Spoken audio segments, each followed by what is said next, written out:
This episode of the Only Kings podcast is brought to you by OrganicPricedBooks.com.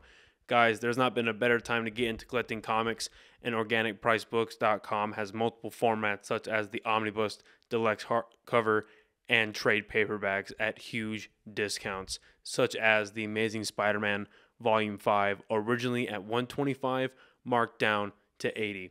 Use my discount code NOAH, N-O-A-H, at checkout for an additional discount on top of what you're already getting, which can range from anywhere between 25 to 42% off. Again, OrganicPricedBooks.com, discount code NOAH, N-O-A-H, for an additional discount. Now back to the show. Jared, good to meet you. Hey, nice to meet you too. I'm glad we got to do this finally. Me too. Like I said, I definitely want to pick your brain about being a stand-up because you're fucking hilarious. Oh, thank you very much. But like I said, I was listening to a podcast you were on with Carla V. I'm assuming it's a local podcast, right? Yes, yeah. And there was a story where you wrote, was it like a skit or was it like an actual letter to Biden for some random homeless Czech guy? He had a home. Okay, so right at the beginning of the pandemic, yeah, right, no stand-up, there's nothing to do. So I was like ready for some side quests in my life. I think this guy comes in, he's like, I got a crazy question for you. Can you help me write a letter to the president? And I was like, sure. I was like, why not? Over the course of maybe a month or two, I spent like 30 hours with this guy. And at first I was just doing it for free because I had nothing else to do. I was like, oh, it's a fun story. Right. Ended up writing 50 pages, handwritten. Every sentence was a different color of pen. This was all his. He was like, you got to do this. Crazy bastard. Ended up, at the end, I'm just screaming at him. I'm like, fuck you, man. Like, I don't know. No one's going to read this. And then he's like, I'll pay you $500.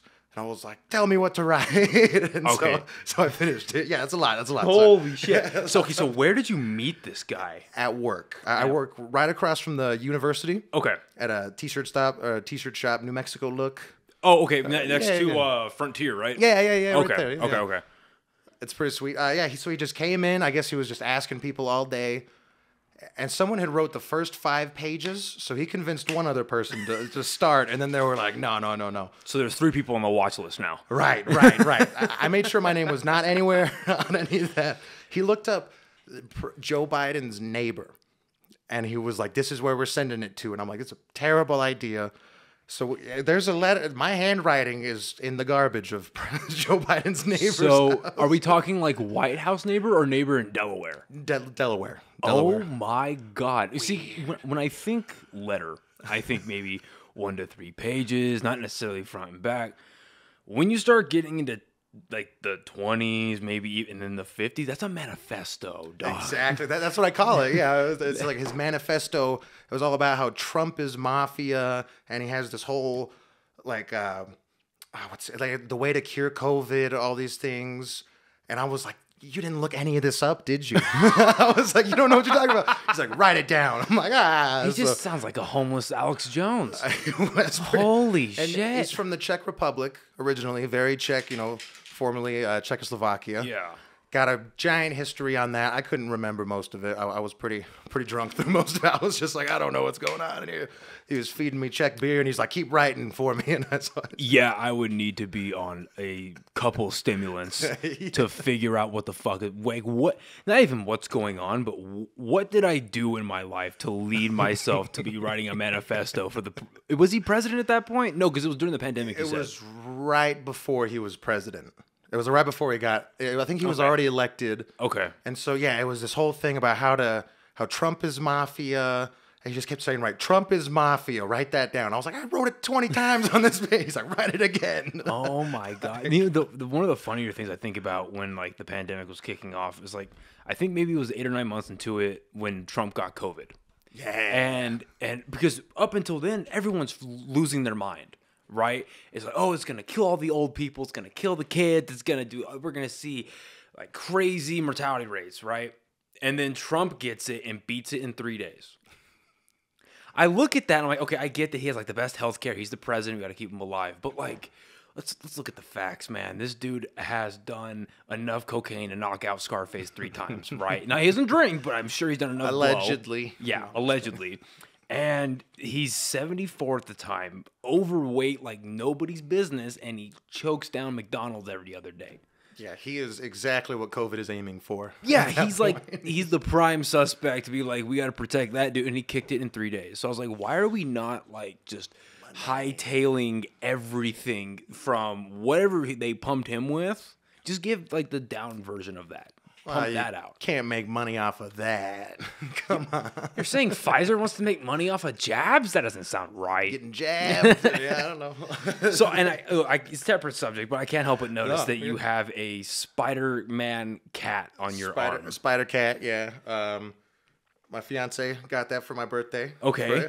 It was, you ever played like the Miles Morales? Yeah, game? fuck yeah. Yeah. So they had the Spider cat, the bodega cat, Yeah. or whatever at the end of the game. Yeah. And I was looking it up, and apparently there was like one comic where they had a spider cat.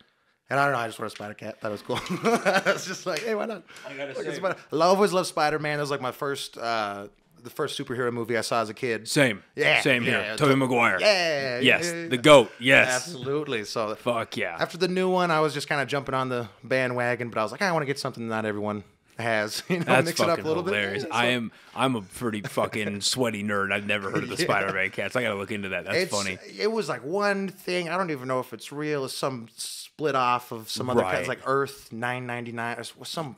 Yeah. I don't know.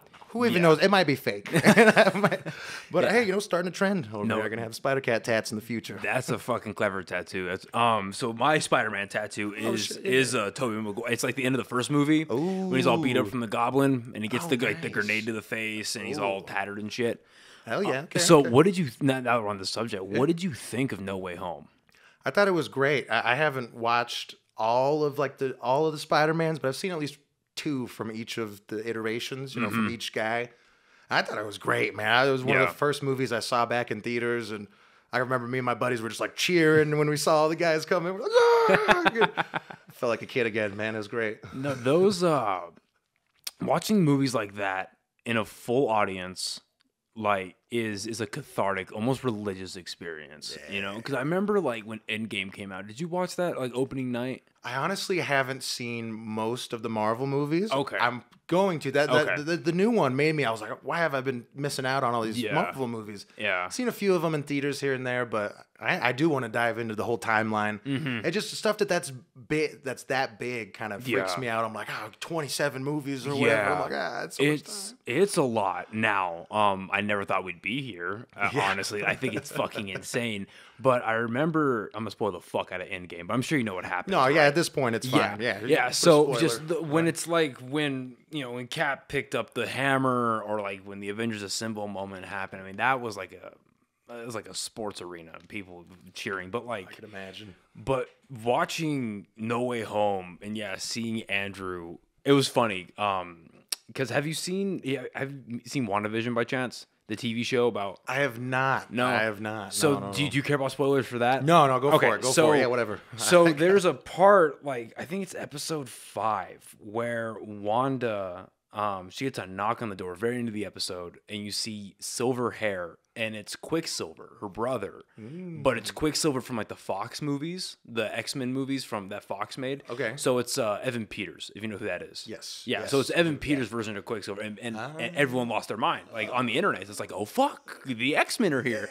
But the season finale, they show that it is not Quicksilver, even though he had his powers in the show. It is a random civilian that Wanda brainwashed and gave Quicksilver's powers. Ooh. Yeah, so it like completely everyone, like all the nerds got mad. It's like, it's not Quicksilver. So watching No Way Home, when Andrew Garfield pops through the portal and people cheered, people like screamed, oh, it's Andrew. But then like I think he kept his mask on a little bit too long because everyone got silent. Because it was like, is it really Andrew Garfield? Or is it like a different Tom Holland? But he ripped it off. You see the hair and it's... That build up, the suspense. Yeah. It was insane. And seeing Toby again was weird. It was great, but it was so like weird because I rewatched with my girlfriend like all of the Toby movies and the Andrew movies where we went and saw that. Oh, nice. And so, I mean, Spider-Man 3 was like 2008, 2007.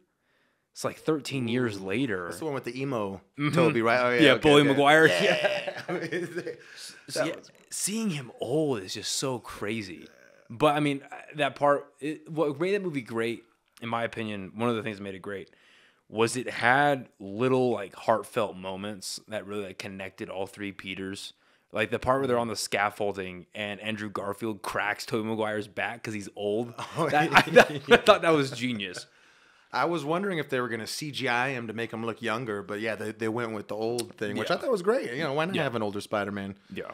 No, Don't see that anywhere else. That was a smart idea. I get why they de-aged like Alfred Molina, the Octavius, or why they de-aged Green Goblin, but to keep Peter the way he is, that's the route to go. Yeah. Yeah. They well, just speaking of, you know, I never really realized how much I miss seeing movies in theaters up until recently. Like I just saw the new Jackass in theaters.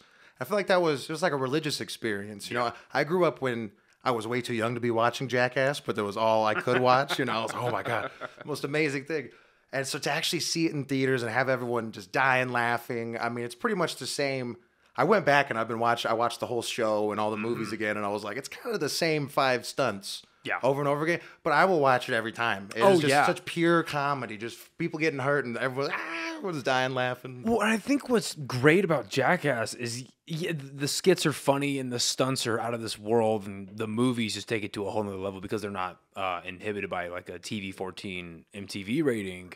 But it's the fact that all these dudes genuinely love each other, and they genuinely there is zero malice behind what they're doing. Right. It's borderline bullying, but like it's friendly bullying. It's just what friends do. You know. No, those new cast members got put through the fucking ringer. Like when the real heavy guy when he jumped into the cactuses, barely even like made it in the movie. Yeah, just this little. Oh my! I thought someone got their arm bit off or something, or like they got bit by a shark and then they didn't put it in the movie. I thought it was like one of the trailers I saw coming up. They were like, "Dude, this guy got bit by a shark, proving his worth." The Poopies guy. He got bit by a shark? I kept seeing this video and then it wasn't in the movie. I don't know if they're gonna make like an extended version and they're gonna have more stuff. Because I felt like I saw a few skits that were like promo and it wasn't even in the movie. So full disclosure, typically I have my buddy sitting behind a computer here to look things up for us. But young Jamie. But but he wasn't able to make it tonight. But damn, I would love to see what the fuck. So he got bit in the arm. I'm pretty sure it was Poopies because that's the first time I ever heard of that name. I was like, who the fuck's this guy? And they're like, Poopy went through the ringer, man. And like, he got bit by a shark. Apparently, unless it's the Mandela effect and I'm fucking... the Bernstein effect. Yeah, I have no idea. That shit's real, dude. That shit is fucking real. It is, yeah. But just to see that in theaters, man, I feel like check that off the bucket list, you know? Yeah. Anyone who hasn't seen a Jackass movie in theaters should definitely go see this one. It's just classic. It doesn't get any. I've never seen a theater react like that. You know, there's some scary movies where people, but man, that level of laughter is so hard to achieve. I agree, especially in comedies today. I just feel like comedy is so like. It's like most comedians there's the obvious exceptions like Chappelle, Rogan, Tom Segura. Bill Burr, especially, where they don't give a fuck. They don't give a flying fuck. And good for them. But most comics now, whether they're comedic actors, stand-ups, whatever it is, I get the impression that they're just walking on eggshells around society now.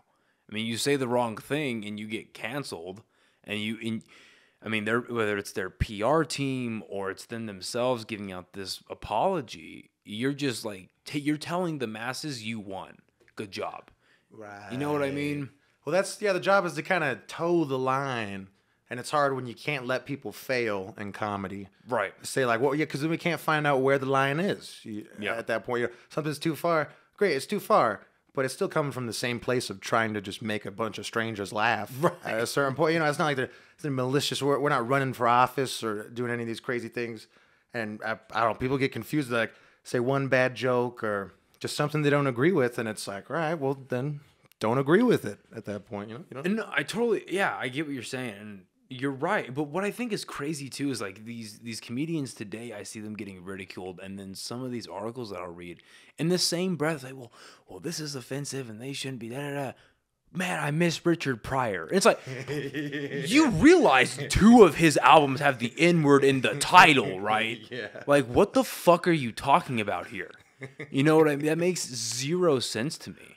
Right. You got to let people get to that. He was towing the line, and who knows what the line was back then. I guess none of us were alive. Well, not none of us, but all those old motherfuckers out there fucking alive back in the Pryor days. But we need people that are towing the line, or else no one knows where it's at. Then you just can't say anything into a mic. Exactly. Obviously, I get, saying things that could intentionally trigger someone when they're just trying to have a good night is one thing. But you just got to go. Like, comedy is so... It's as free speech as it gets for the most part. It is kind of limited, and most of the time it should just be up to like what the room of people thinks is funny. If the room of people disagrees with the joke, they just won't laugh at it or something. Right. And then you got to win them back and work it. But yeah, things get like reported online, taken out of context, and then it's just so different nowadays, I think, with cell phones. Like, I could only imagine what it was like back in the day when you really could just say whatever the fuck you want, and then it just depended on if people could, half of them couldn't remember because they were so drunk anyway, No, you're totally right. And I mean, I think you bring up a good point. It was like, if you're saying something and whether you're just not a good joke writer or you're just not a funny person, you suck at your delivery or your inflection in your voice, your wordplay, or like I've heard the term wordsmithing thrown around a lot. Whether you're just not good at that, or maybe it is a good joke, but it's not for that audience, bombing itself seems like enough punishment. Because, like, I mean, I'll be honest, I've been a fan of stand-up comedy for a long time, and there's been a couple nights where I've had a couple drinks, watched a fucking special, big or small, I'm like, I could do that. Come on now. Yeah, I'm a funny guy. But then I hit my first, like I told you before we started, my very first... Like, I went in person, me and my girlfriend, I took her out for the night, and we went to Revel, and we watched you guys' roast battle, because I fucking loved, like, the Comedy Central roast battle. I love the roast of, like, the celebrities. Like, the older ones were really good. Oh, yeah. Even going into stuff like the Friars Club. Like, all that is hilarious to me. So we went out and saw that, and I gotta be honest, when there were highs, there were fucking highs. Like, I'm sorry, I forget who said it, but one of the comedians up there was he had like the long hair and a beard. I forget the guy's name. Oh, Chuck Parker. Okay, yeah. And he got beaten around, and one of the judges was like, I don't know if you're Jesus, but you just put Jesus on the cross. I almost shit myself laughing. I almost fucking shit myself laughing. And then someone called one of the girls. I was like, yeah, I've heard of RuPaul's drag show, but you look like RuPaul's skid mark. I almost spit on my drink. I thought that was some of the funniest shit. But so the highs were fucking high that night. Oh, yeah. But there were some lows. Mm-hmm. There always are. And there used to be more of them, but they shortened down the rounds, so it was only 3. It used to be 5. Mm-hmm. And some people just didn't prepare, and it was just so bad. Watching someone bomb, it's like a flip just switched in my head, and I was like, nothing's funny. Nothing's funny, actually. Oh my God. What? Get me out of here. Holy shit. Bombing it feels so bad. There's a point where you almost get numb to it, but I haven't gotten to that point. Allegedly, some people say they get numb to it. But I don't know if I ever will, man. Every time I get so nervous, like I want to do a good job. Yeah. And if I don't, I'm like, I thought this was funny. And on one hand, it's like, comedy is about like a subversion of expectations on some level. It's not like all about that, but it's a big factor in it.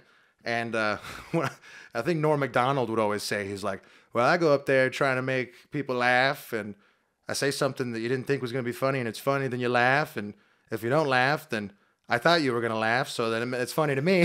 First of all, great impression. That dude was a fucking great comedian. But what was so cool about Norm is, and I'm not like super well versed in his stand-up career, but like from what I've seen of him, when he wanted to be, which is most of the stuff that I saw, when he wanted to be like just a super clean, very like John Mulaney type comic, it was all in his delivery.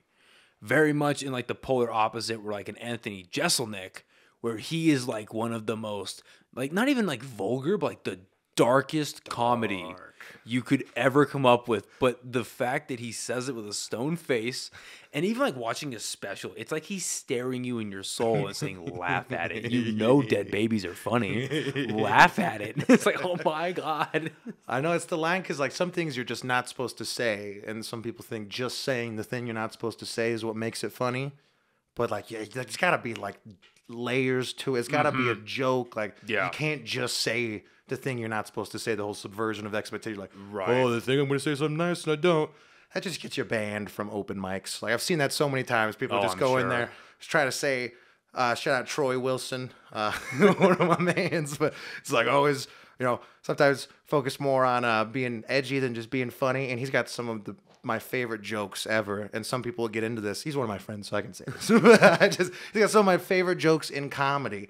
But sometimes he's just trying to be edgy. It's like, you're so funny. Like, I don't know. He's going through some stuff. We're all going through stuff. I love you, Troy, but we're all going through stuff. Well, I mean, I'd imagine there's a lot of that where people just want to get up on stage and they think that saying the edgy thing, saying the almost perverse thing is going to get them laughs. Whereas, like, well, exactly, you need to build layers to that. Even as an audience member, like, yeah, if you just come up on a mic, you start just saying derogatory things about a specific racial group or a religious group. I mean, that's not going to be funny. But if you do everything you're supposed to do behind it, one strategy I've seen a lot of comics do is like they make fun of themselves, so that like they bring themselves almost lower than what they're going to bring whatever the butt of the joke is going to be. Right. Yeah. You know what I mean? Like the one that comes to mind is Rogan was making a joke about Caitlyn Jenner turning into Bruce Jenner turning into Caitlyn Jenner because he lived in a house full of psycho bitches. Oh yeah. And then I forget what he led up to it, but he's like, but who the fuck am I? Like, or why am I attracted? Or I'm not attracted. I look like a thumb that has two thumbs. Like, that's fucking hilarious. Well, I'm sure him being like the meathead guy, who's like works out and stuff. You got to kind of put yourself below, let the audience know that you're like, hey, I know I'm not the greatest, you know, it's just about the jokes. Like, I'm not trying to be above anyone else. It's like, we're all here together. So in your opinion, because you've been going at this for about 3.5 years, right? Yeah. So in your opinion, like, because I'd imagine, because between the stand-up, writing for a stand-up, whether it's like a 5-minute to 15-minute bit, writing for sketch comedy like you do on YouTube, writing for a roast battle, you have to consume and ingest a ton of material, not just comedy, but just media in general, to get ideas, get stories, get how to connect two random things together. So in all of your experience doing this, like, is there a point with like cancel culture and the Me Too stuff and all of the sensitivity that's going on right now? Is there any way that comedy can, like, not necessarily return to form, but like where people can just acknowledge what comedy is again, I guess? I think so. I think it might happen sooner. You know, I mean, a lot of comedy thrives in hard times, and we've been going through some hard times lately. The whole COVID, this Ukraine shit. Yeah. It's terrible.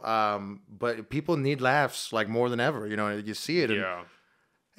Albuquerque's weird because it's very artsy. You know, it's very liberal. But like people go through some hard shit around here, you know. So they're ready. Like you can't be. It's mostly punch up. You know, punching down is kind of looked down upon more or less. Yeah, I would imagine.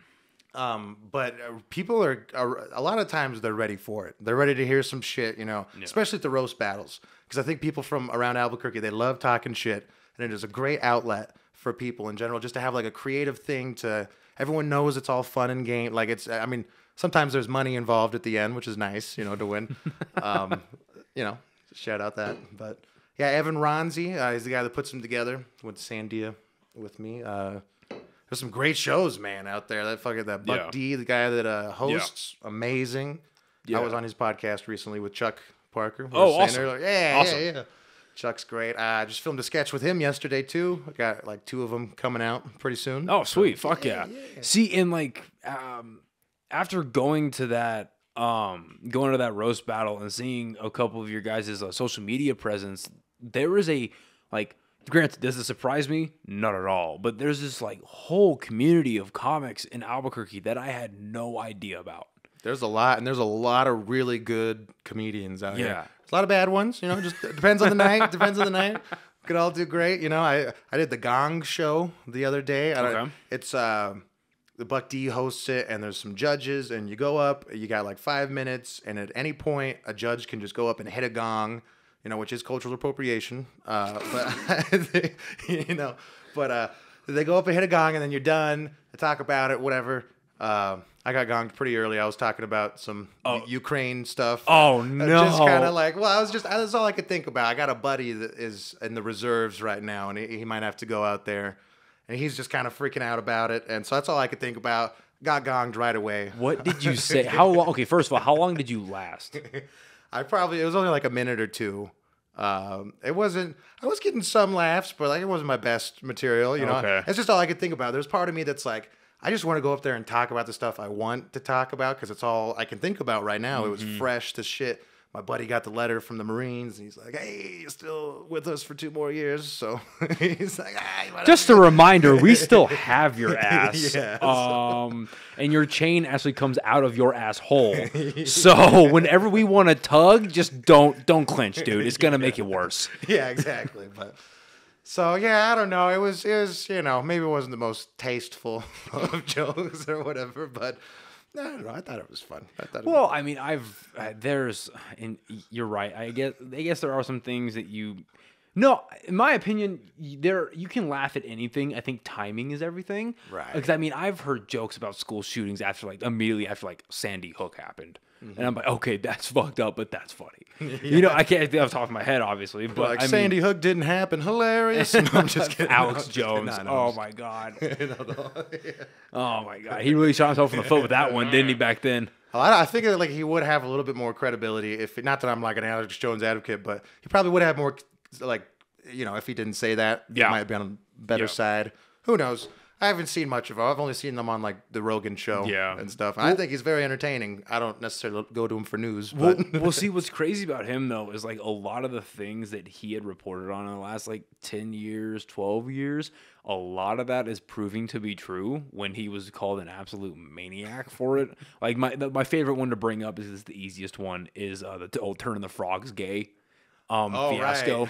Right. So that became a meme and like it got remixed and dubbed over and all that stuff. But in reality, what it turns out was happening was in this, I don't know if it was a fucking river or a swamp or what, but basically what was happening is there were chemical dumps happening by the community. And it was turning the frogs, it was like portions of them were getting like legitimate homosexual tendencies. And the other ones were like turning, God, what was it? It was like a different gender or something. yeah, wasn't like their genders were getting changed or like their like tendencies. We looked it up on a podcast a couple episodes ago, and Johns Hopkins put out something about like their genders getting swapped.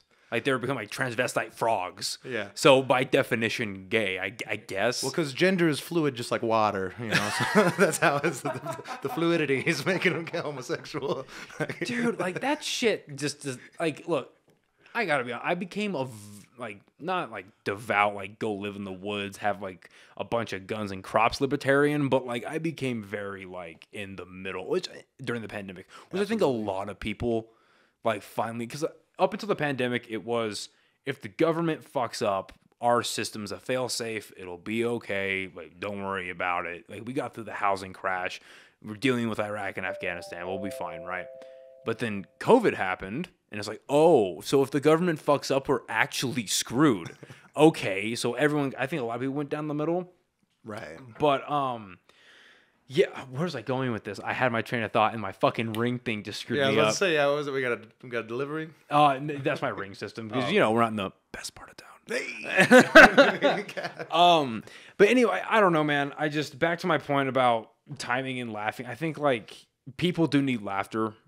Right, even in the hardest time, laughter has been actually proven to be medicine, right? Like those dopamine and serotonin spikes can actually help the nervous system and help the immune system. But I wouldn't mind some Ukraine jokes right now. I got like I saw this meme, and it was like this 4-panel thing, and it was like a fortune teller and Russia, and he goes, "I can see into your future, and I see javelins."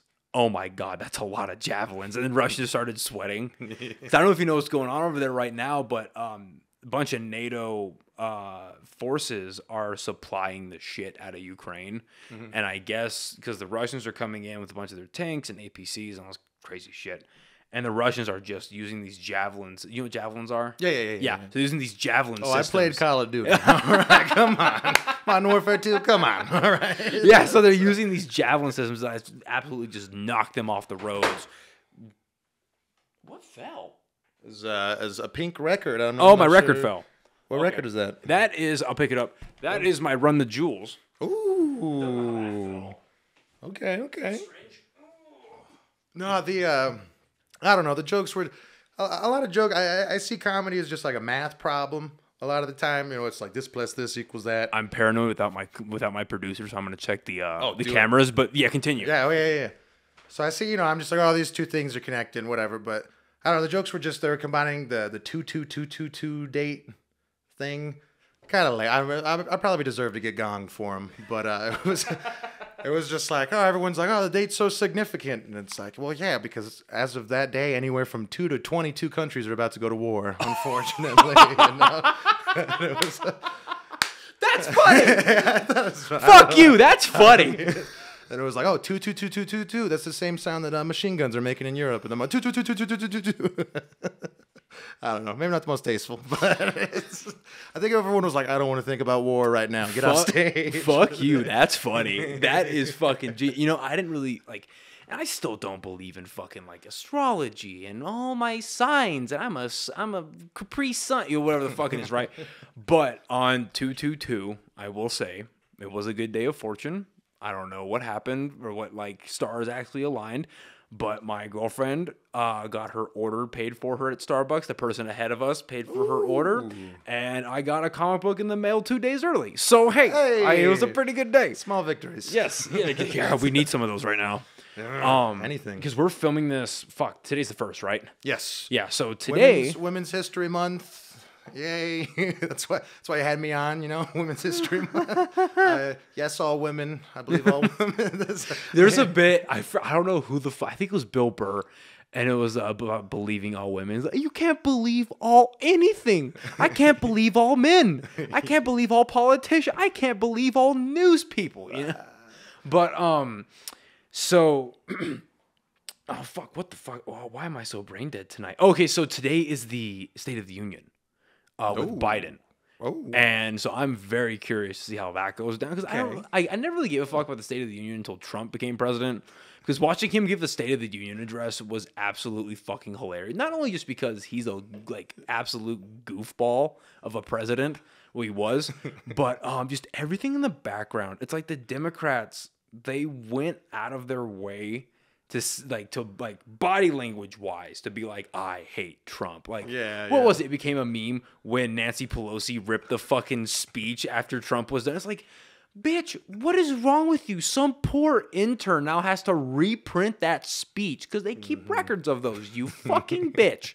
What is wrong with you? He was so entertaining. I mean, I actually went to one of his rallies when he was here. I was just so curious. My dad was in town. He's like a big Trump guy, a big Fox News guy. Yeah. And I was just like, oh, fuck it, I'll go check it out. He's an interesting speaker. He's a good speaker. Like, I'll say, you know, I mean, I don't believe half the stuff he says. Who knows, whatever. But like, yeah, he's entertaining. Like, at least he's just going all over and he's just saying blanket statements that I'm like, I don't know if you can prove that, but it's like a comedian's dream. He just gets up there and starts talking and people cheer. It's God, yeah, because I feel like looking back at our presidents, I mean, George Bush, I feel like was a comic's wet dream because like the shit that he says is absolutely so Texan, and it's so just like white picket fence, like upper middle class family that thinks he's got it all under control.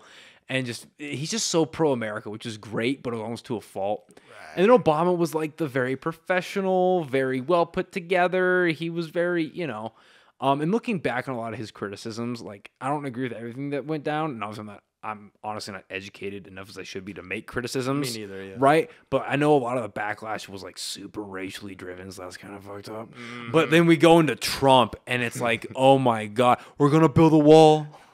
Mexicans are rapists. Like, whoa, dude, calm the fuck down, man. Everyone's like, he's just saying what we're all thinking. I'm like, no. It's like, he's saying what you're thinking. That's not good. That's why we shouldn't have. What I thought, what the accents made me think of, what I thought was hilarious was when like the old dude from Duck Dynasty got canceled, or like the owner of the Clippers. It's like, these are old men that sat in boats in the back swamps of like Louisiana shooting varmints. Like, what the fuck did you think they were gonna think about gay people? Like, I think it was the dude from Duck Dynasty where he was like, well, I don't know why they would pick a man's asshole over a woman's vagina. Like, dog, me neither. I gotta be honest with you, but like, would you shut the fuck up? Like, I think it was Bill Burr where he had a bit about these guys were like super indoctrinated and like heavy Christian values and heavy I can make fun of them because I'm Christian, but like heavy Christian values and heavy like anti-gay sentiments and just like super just like biblical shit. And they kept like, say what I say, repeat what I say, and I can go home and play with my toys. And then just like left him and then put a mic in his face 80 years later. Like, what the fuck do you think they're gonna say? I feel like we should want a president that's not easy to make fun of. Oh, right? Because it's like Obama. Everyone just had like the impression of him, but and there was some stuff, but like George Bush, even Trump, like it's so easy. You want a president that you can at least have a good impression of, but not in too mocking of a way. I guess I think that's important. I mean Joe Biden. I haven't seen. Like every 2 months you see him, I'm like, oh yeah, I forgot we had president. I'm like, Trump was in the news every day, and it's almost like the left was like trying so hard to get Trump out. They just like said his name every day as much as possible. It's like you're giving him more publicity right now. I'm like, what are you doing? Just don't talk about him. Like, I don't want to talk. And not only that, but like they're still talking about him. And now, granted, he's not helping his case because he's on Fox News like every week. Yeah. Like literally, I think he's giving interviews like once every 2 weeks on Fox News. But I mean, fuck, man. Like the dude is gone. Leave him alone. Like, maybe he fucked up. Maybe he didn't. We're here now. I just paid $9 for a carton of egg whites. Can we get our shit together, please? No shit. Before the pandemic, 2020-ish. So I guess during the pandemic. Because I go to Costco because my girlfriend helps me like leech off of her fucking membership, so I just get free Costco. And I was paying $4.75 for a carton of egg whites. I was living a pretty good life, money wise.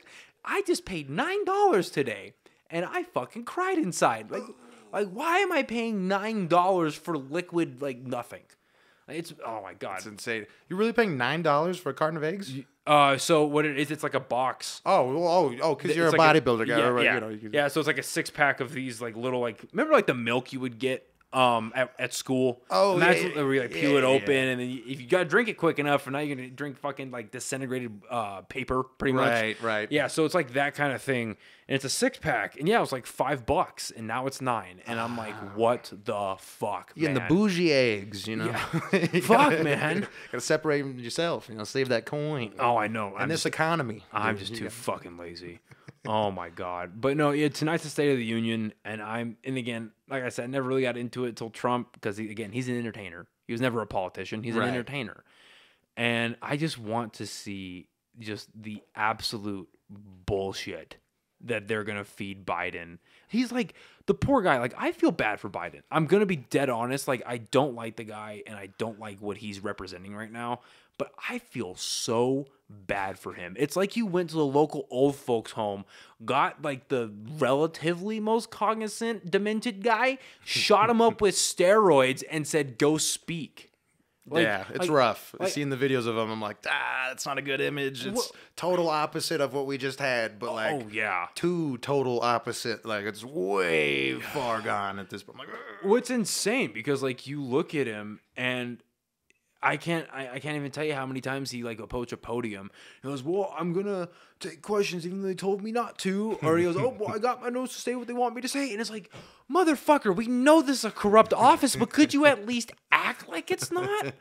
Like, holy shit. And then I just, oh my God, I genuinely cannot believe that the left, right? Because I make a distinction between liberal and left. I fuck with liberals. I fuck with them heavy. Like that's fine. Just like I fuck with conservatives. I like to be right in the middle, and I like having I can agree and disagree with both. But the leftists, my God, the way they drive the Democratic Party the last 5 years, and the fact that the leftists that are so social justice and they're so we love everyone and we love minorities when they really mean black people. They love black people so much that they elected Kamala Harris, a woman with a horrible track record when it comes to racial justice. It's ugly, right? And we pulled it up on an episode one time, and it's honestly heartbreaking.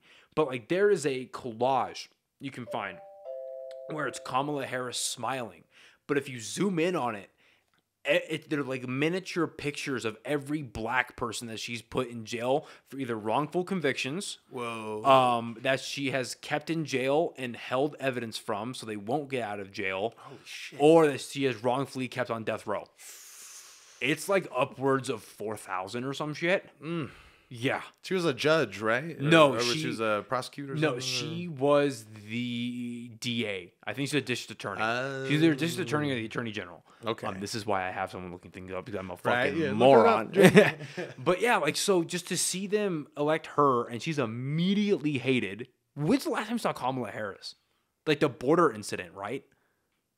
When she's like, "We're going to the border. We're going to the border," and then we just never saw her again. I don't know. I guess I haven't been keeping tabs on her, honestly. I maybe it's a fault too. I just with this whole COVID shit, I don't know. It made me realize that we can't necessarily trust our news sources, and I've been thinking that for a while. And I just don't even know. I don't know if it's gonna affect me personally. Like I'm like I don't know all this stuff about. So I've been eating to Taco Bell since I was a kid. The meat's always been funny, but since they changed that menu, I mean, holy fuck! I think the meat started barking at me this time. Like, what the fuck is going on, man? But no, I think one thing I will say about this pandemic, because there are some positives that came out of it. And I think anyone who says it's been all negative is a liar or just a true pessimist. Independent news sources have been coming out in droves. And like them or not, at least they're trying. Mm-hmm. You know what I mean? And I think it's insane how big podcasting has gotten. I think it is actually insane because this seems to be like it's like the weird sidestep from like a radio talk show, you know what I mean? But it's not. It's like the layman's radio talk show. Anyone can do it. You don't have to be getting $100 million deal from Spotify or selling your brand to Amazon or whatever the fuck it is. Anyone can do it. But yeah, I think a lot of people woke up and they're like, they don't have our best interests in mind. And then I think it was like October or November of last year, CNN had their first week in over 25 years or some shit where they went a full week without getting 1 million viewers on a program. On like the TV version? Yeah. And that's including prime time. And that's just podcasts are getting numbers. They're getting sponsorships, yeah, and all that stuff. It's really changing the game, man. It was a big surprise. I remember when I first got my first iPod and I was looking on the Apple thing. I'm like, podcasts, so like fuck that. I'm like, what? Listen to two dudes talk, and now it's all that I listen to for the most part. Yeah, I feel you. It's mostly because I can't find any new music. I'm too scared to listen to new music. I'm like, it's one of those things. It's hard to invest my time into anything. I'm like, what's gonna serve me? Like whether it's movies or TV shows or even new music, I'm like, I don't want to listen to this new thing, and then it fails me. But at the same time, at least I get the experience of trying it out. Yeah, I don't know. Yeah, it's just this thing lately. I've been like, I can't watch too much TV or movies because the whole time I'm like, I should be writing my own shit. I'm like, all I can think about is I need to be doing like my own stuff. And thank you, thank you, someone who shares my fucking sentiment because I love movies. Oh yeah. Like I'm in the process of getting my shit together with UNM. I'm in the process of doing that so I can go to film school there because I love film. Like legitimately, I want to get into directing and I love watching movies. But same thing, I'm like, I want to sit down and watch this movie, and about halfway through, I'm like, fuck, man. So I've got to like edit for the podcast. I've got to schedule more people. I have to fucking, have I eaten all my protein today? Did I didn't fucking do cardio, and you're sitting on your stupid ass. Like, what are you doing, man? And it nags at you, right? Mm-hmm. But I think that's good. I think having that, I consider that whenever it starts bugging you in your daily life that you know you should be doing something, I think that borderlines on obsession, but a healthy obsession. Right. You know what I mean? Like, if you want to be great at something, I really do think that, like, you need that obsession. It needs to, like, plague your brain to the point where it's like, well, that's it. Mm-hmm. That's what I'm going to do.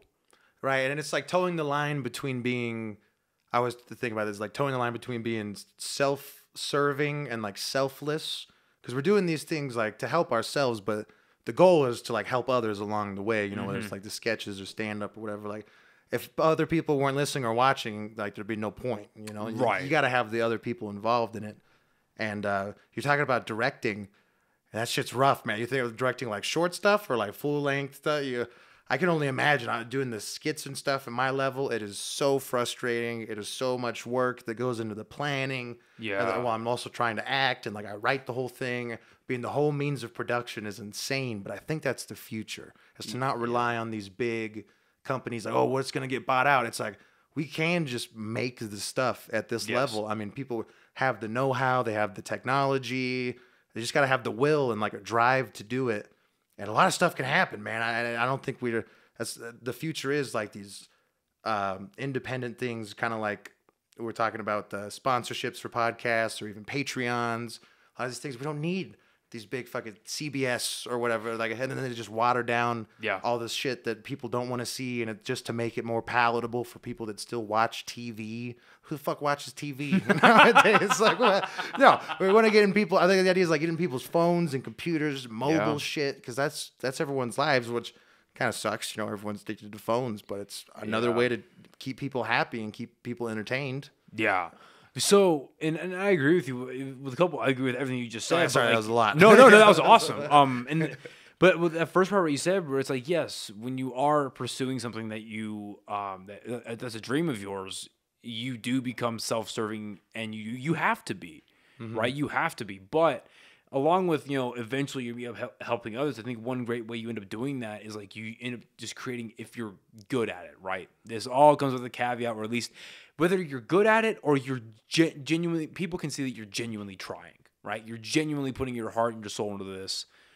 Talent and being good and being profitable, I believe that does come later, right? If you put enough work into it. But like along the way, I really think you're able to make like this great network of people.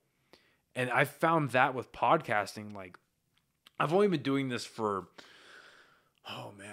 about a year and 3 months, year and 4 maybe or so. Okay. So I'm brand new at it, but I've been able, like, whether it's like with my best friends that I've gotten to know them, like people I've known for like 10 years, I've gotten to know them on a way deeper level, just sitting down like this. Oh yeah. Or it's like meeting people just like this, where it's like, where the fuck else would this have happened? Right? I know. I gotta be honest. I up until I saw you, I thought you were a totally different person this entire time. This whole time, I've been like, oh, I'm going on my friend's brother's podcast. He has like the same name as you, Noah Vargas. Like, I'm pretty sure it's Vargas. I don't know. But like, I don't know. So that is hilarious. I was thinking about bringing it up or not. I was like, I don't know. That's funny. But I was like, no. But now that I put it together, I was like, I've seen you, on the internet and stuff that you share, and I've like watched a couple of these podcasts. Yeah. And I was like, thank you. Okay. You look just like I thought it was the same. That's funny. And his family owns bail bond companies. No fucking shit. I'm trying to give away where we're at, but we're talking about that earlier. Yeah, no. The long story short behind that is because I was renting out. How do I keep this as vague as possible? I don't want to like fucking rap people. Yeah. But things happened, and my chick's mom let me fucking crash here and rent out here. Hell yeah. And I mean, I like it so far. I got to be honest with you. I was pretty hesitant in the beginning, but it's got everything I need.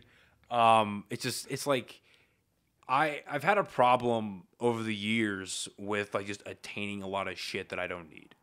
And a lot of the shit that I don't need right now is in bins, whether it's like in storage in a back room or in the basement. So now I find myself like whenever I do have days off, I'm just going through it and getting rid of what I don't fucking need, so that whenever the time comes to move again, I'm doing it relatively lightly. Like I collect shit. Oh, but yeah. but this is all stuff that I actually love, like things I actually enjoy. That much of stuff. Like, you should see my place, man. It's a fucking. Oh, yeah. In the bedroom over there, I've got fucking shelves of fucking comics, and I've nice. got boxed up fucking statues and shit like those. So yeah. Oh, I love it. Oh yeah. But I agree with you. Like, you do help people along that way when you're doing your art, and you network and you meet a bunch of people that like you never would have met beforehand, and that's been like one of the greatest blessings that I've found doing this. I'm sure you found that doing stand up. I mean, Absolutely. you meet this community of people where it's like, I mean, I might have ran into you at a bar, but like, what kind of interaction is that? Right. You know what I mean? Stand-ups, we like get each other, you know. A lot of people talking about, you know, stand-up saying shit that people don't agree with or whatever. Like, a lot of us are hurting a lot. Comedians feel a lot. We're all very, whether or not we personify that or put it on stage, you know, that we were feelers. Like, that's why we do these things, because we feel the need to like express it, and it's like a therapeutic thing for us. But like, a lot of us are hurting out there, you know, and we come together and it's just all funny. Like, we're all just trying to make each other laugh, like, at all times. Like, it's like electric hanging out with comedians. I love it, because just at any point, you know, anything can happen, and then 10 people got like a riff going, and it's just like the funniest shit you can imagine. And it's great, man. It's great. I'm so glad, you know, the community here has been amazing. When I first got in the scene, it wasn't, you know, it seemed like it was, I always attribute it to like Game of Thrones. You know, every bar was like a different house, and, you know, the people that run it. And then COVID hit, and I feel like a lot of the scene kind of came together, and we're like, hey, we're all funny people. Good. And there was this garage. We had a buddy that had a garage who's a comedian, and we started doing these like speakeasy garage shows in his garage during COVID, because no bars were open. Right. You know, this is like Czech guy from earlier, those times, you know, nothing going on. What the fuck do we do? And so we were doing these, like, because we're like, you know, can't have any more than 5 people in a group, and we were having like 20 people there just partying. I'm like, super spreaders. Thankfully, none of us got COVID during then, or else, you know, it would have been bad. But that shit's still going on too to this day. It's become like a local thing. Like, it's just a show almost that happens now. It's like the garage.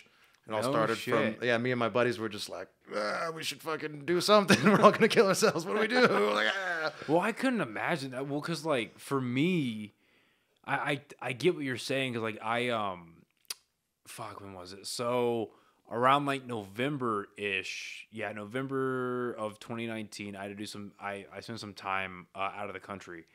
And when I was over there, I was like, fuck, I am so bored. And I hit up my buddy who's training me now. And I was like, dude, I'm about to lose my mind. Show me how to properly like weightlift. And I've been weightlifting like since I was in high school, but like show me like what a proper training regimen looks like. Not just this bro science bullshit that I've been going off of for the past like 7 years. Like, show me like what an actual training regimen looks like. Show me what a diet actually looks like. Get me baked, please. Yeah. I am so fucking bored. And God bless him, he did. And then I got super into it. I got the strongest I've ever fucking been. And then March happened, and COVID, and all the gyms, and I was back in the States by that point. And when all the fucking gyms shut down and everything was, you couldn't buy weights online, it was all gone. I fucking started losing my mind. So I totally feel that. But like, it's good that you guys found a way to come together like that. Everyone needs that something that like fulfills them, that they look forward to in the day, no matter what it is. If it's a public event or like a private thing that you do, it's so important to have something you look forward to. And I think a lot of comedians and even podcasters, I assume, you know, our whole thing is talking, and we get to like express how we feel at any point, and super cathartic. Like, it's literally just releasing the shit out into there. And most people don't have a thing that they like talk through. You know, sometimes they put their emotions, whether it's woodworking or miniature, you know, whatever they're doing, they can put themselves into it. But we get to like talk about it, and that is such a thing that not a lot of people get to experience, is talking through their feelings and their emotions. And that's just like all we do for the most part. And we have the filter of trying to make it entertaining or funny or whatever at the end of the day, because we want people to listen, want people to want to serve others. It's not, you know, like if it was just self-serving, it'd be, you know, no one would want to listen to it. Let me tell you why I'm awesome for the next 3 hours. It's like, no, here's why we connect. Whether even the bigger people, you know, they got to talk about something that connects. I mean, at this level, we're fucking more broke than half the people that come to our shows, you know, as comedians, like just getting out to the gigs in the first place, and no matter what it is. But dude, yeah, just to have that thing that you look forward to, that is the comedy, whether it's stand up, which is like every night now, thank God it's back. Really? Yeah, it's like it was pretty much every night. There's oh sorry, my phone's ringing. No, that's very unprofessional. My phone is, whether comedy, sketches, podcasting. I've been fortunate enough to like be on all these other local podcasts and stuff, and just trying to build networks. And I found the sketch comedy is a good way to build communities because I don't know, ever since I started releasing them, I'm getting hit up by like so many people. They want to be a part of it. They just, the whole thing is we're just trying to make everyone laugh. Like it's just entertainment, trying to make people laugh. And I'm trying to get comedians involved in it, entertainers, make it a community thing. It's basically like my version of the podcast. Yeah, you know, I'm that's like, awesome. Yeah, no, that's great. And anyone out there, hit me up, like whoever, you know, let's make some shit happen. I need rich people somehow to believe in me so I can get a budget. I'm good, I promise. Yeah, go check A small loan of $1 million would be really good right now. Oh my God, life changing. No, but you're totally right. That's like a huge philosophy that I have personally is that you literally need something to get you out of bed in the morning. Like aside than just a 9-to-5 job, and like, look, I don't have a personal family. I don't have a kid. I'm not married. So I get it if you need to if that you're only focused on your job to provide for your family. Right. But fucking hats off because you now have a small life in your hands, right? Like that's insane. Yeah, That's fucking crazy. And that's enough for some people. And it is. And I've found that a lot of people that I know that did end up having kids, they're like, yeah, that is the most fulfilling thing. It's like, awesome, great. I don't want kids, so I'm gonna go ahead and figure something out. Yeah, me too. Yeah. But you need something that feeds your soul, that kind of brings you forward, that pulls the best out of you. You need that. But I think also, and these things kind of wove together. If you find the right thing, they kind of weave together. But you need this like self-imposed, how do I put it? Like almost like a self-imposed violence or like a self-imposed struggle. Right? That's a better way to put it. A self-imposed struggle where it's like I'm gonna put myself through something that I do not want to do. Whether it's school is hard or whether it's working out or whether it's editing, because editing is a bitch. Yep. Editing is a bitch. It but sucks. it's like you're choosing to do something that you don't want to do, but you know is going to pay off in the end. Right? It's like, well, and the biggest part about it is like, well, I can quit whenever I want. Literally, I could just stop. But then it's like, well, if I stop, well, first of all, normally only you know. Because whether you're doing that whole gamut of things that you could be doing to improve yourself, at least I have found, you're making these like small promises to yourself, right? Right. And for me, in the mornings, I do every fucking morning. I'm in this prep right now. Every fucking morning, I have to go to the gym and I have to do my fucking cardio. And the night before, I'm like, yeah, I'm gonna go. I know what I have to do. I'm gonna go do I'm gonna jump rope. I'm gonna either box or get on the fucking bike, and I'm gonna fucking run. It's what you're going to do. But then I get there, I'm like, man, I could do like maybe 15 minutes on the bike, 10 minutes of running, and I'm done. It's like, no.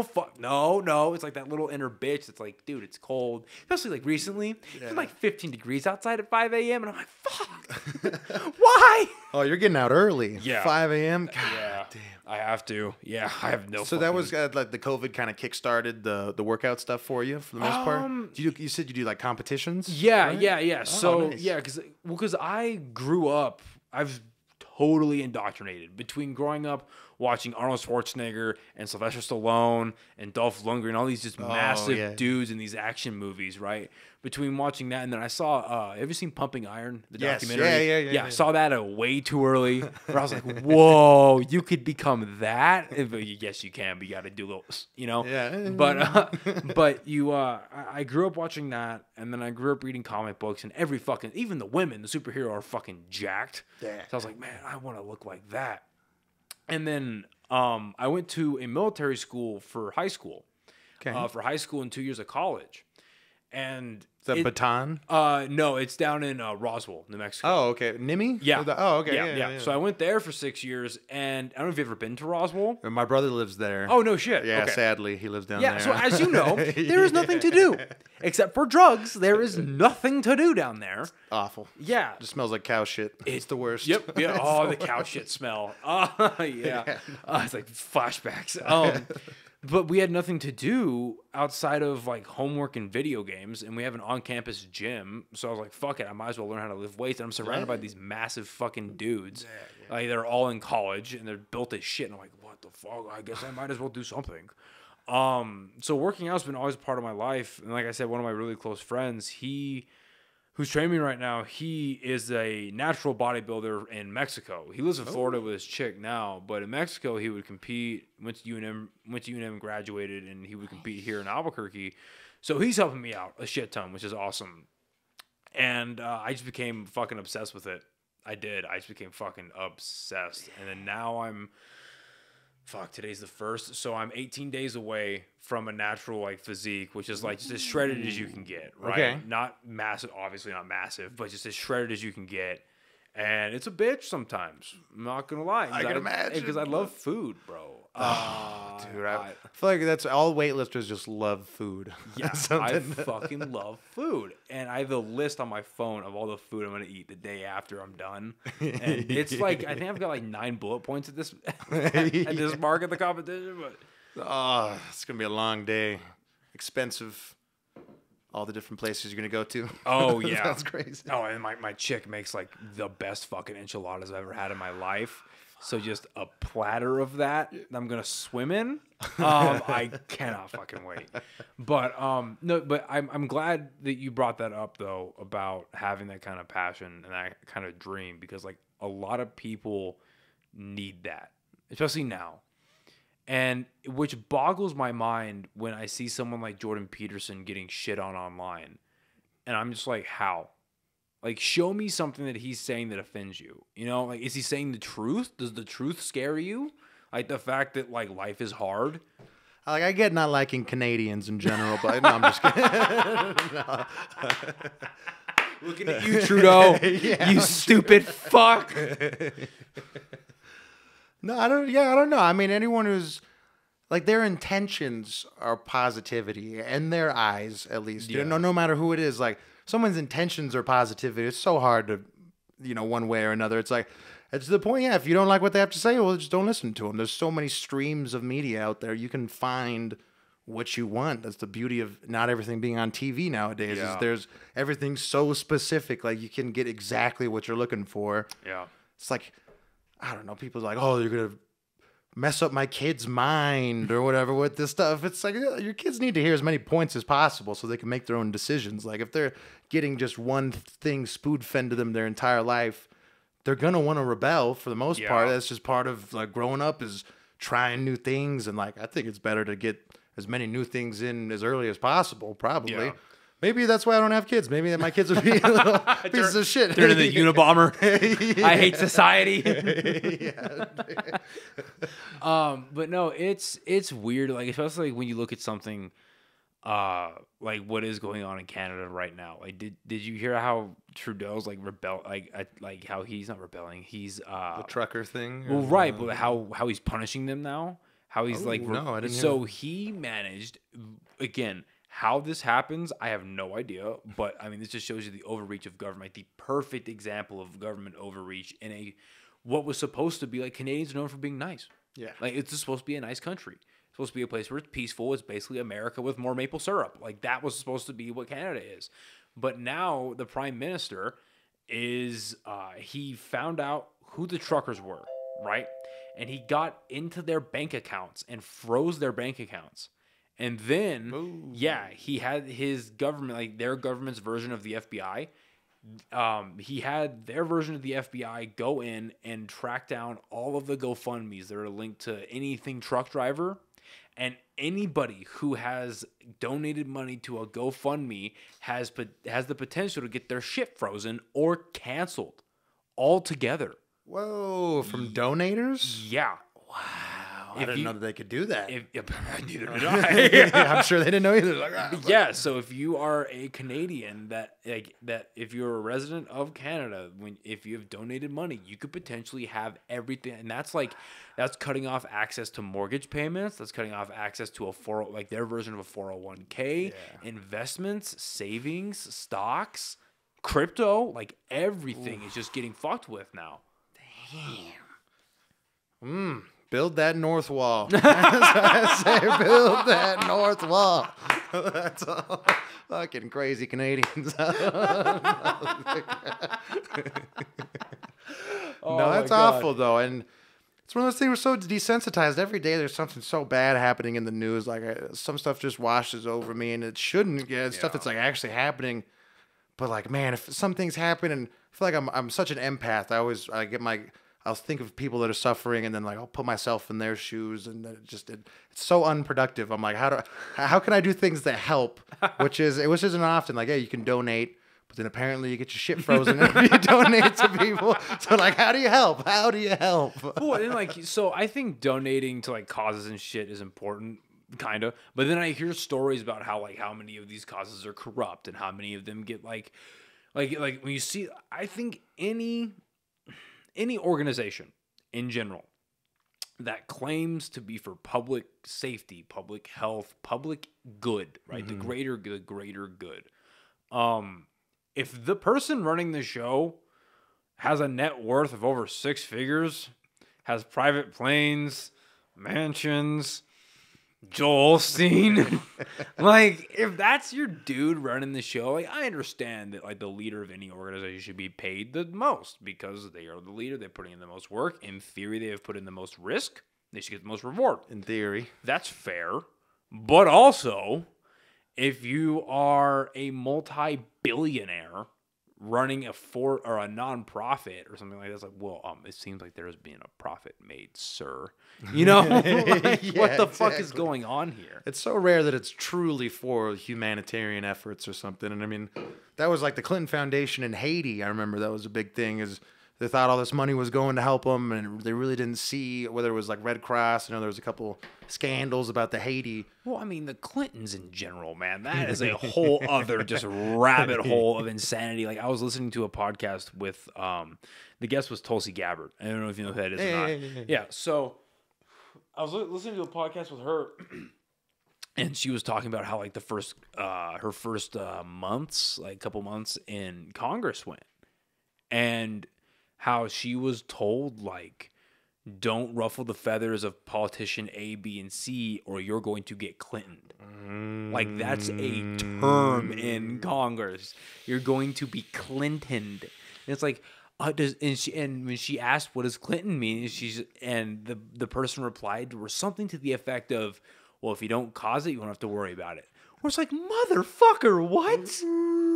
Like, that's everything from I get a slap on the wrist to I lose my job to I don't exist anymore, and I never existed, as it turns out. Yeah, you'd kill yourself all of a sudden. Oh my God, yeah. Wow.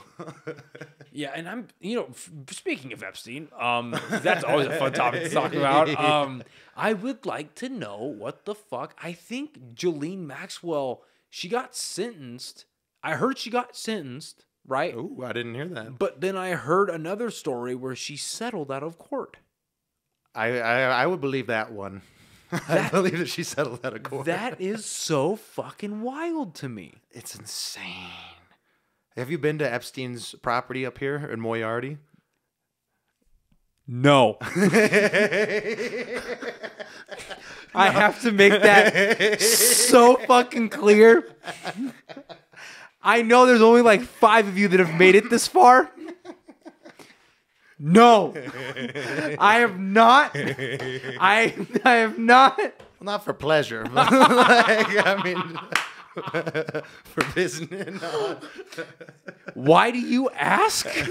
He just has a property up in like Santa Fe, it's right? Moriarty, like next to Moriarty. I don't know. I was just morbid curiosity. I was just like, me and my friends went up there one night and we rang his doorbell. And he has like a security camera. So we were technically in his mansion. He has like a security team. Well, this is after he was dead. So it's not his security team, his estate, whatever. I think they're selling it back to Moriarty or something. I think someone's buying it back. Hopefully Good. they use it for good. Yeah, I was just saying good. Yeah, yeah. No, it's I don't know. It's just so fun. I mean, this whole time, I mean, any plane we could have seen like over in the sky could have been, you know, Yeah. some debauchery. No, tomfoolery, legit. And but- like, I remember when the what was it called? Like the flight logs came out and shit. And half of that was just blacked out anyway. But I remember seeing a bunch of celebrities on it. I mean, and politicians obviously, but to include fucking Bill Richardson. Ooh, that's Yeah. right. Yeah. Bigger Bill. Yeah, Hell yeah. Bill Richardson was on it. Fucking obviously the Clintons were on it. And then like a bunch of like random actors, like Keanu Reeves was on it. No. Seth Green. Yeah, a bunch of random actors. Well, because like, look, pedophilia went down. Like, you can't escape that, right? We have testimony now. Like, because I remember when the Epstein trial was happening, there's a really good Twitter and Instagram page that was breaking down every single day of what happened, the major quotes of each witness and all that stuff, right? So like, we know now, like, it is on a legal court document that there was human trafficking, there was rape, there was pedophilia, there was a bunch of just super ugly things going down. But like on the other hand, at that island, it was also a leisure place for the rich. Mm-hmm. Like it was a part of the lifestyle of the rich and famous. Like you could go there and gamble, you could go do horse races, you could go fucking golf, you could do all these things. But then if we can say this now, like if the Clintons or if Epstein or if anyone in that inner circle didn't like you, they would get you there, get you drunk, get you whatever, put you in compromising positions with an underage person. And then they're like, hey, we've got pictures now. So you're going to do what we want or you're like a pedophile. Yep.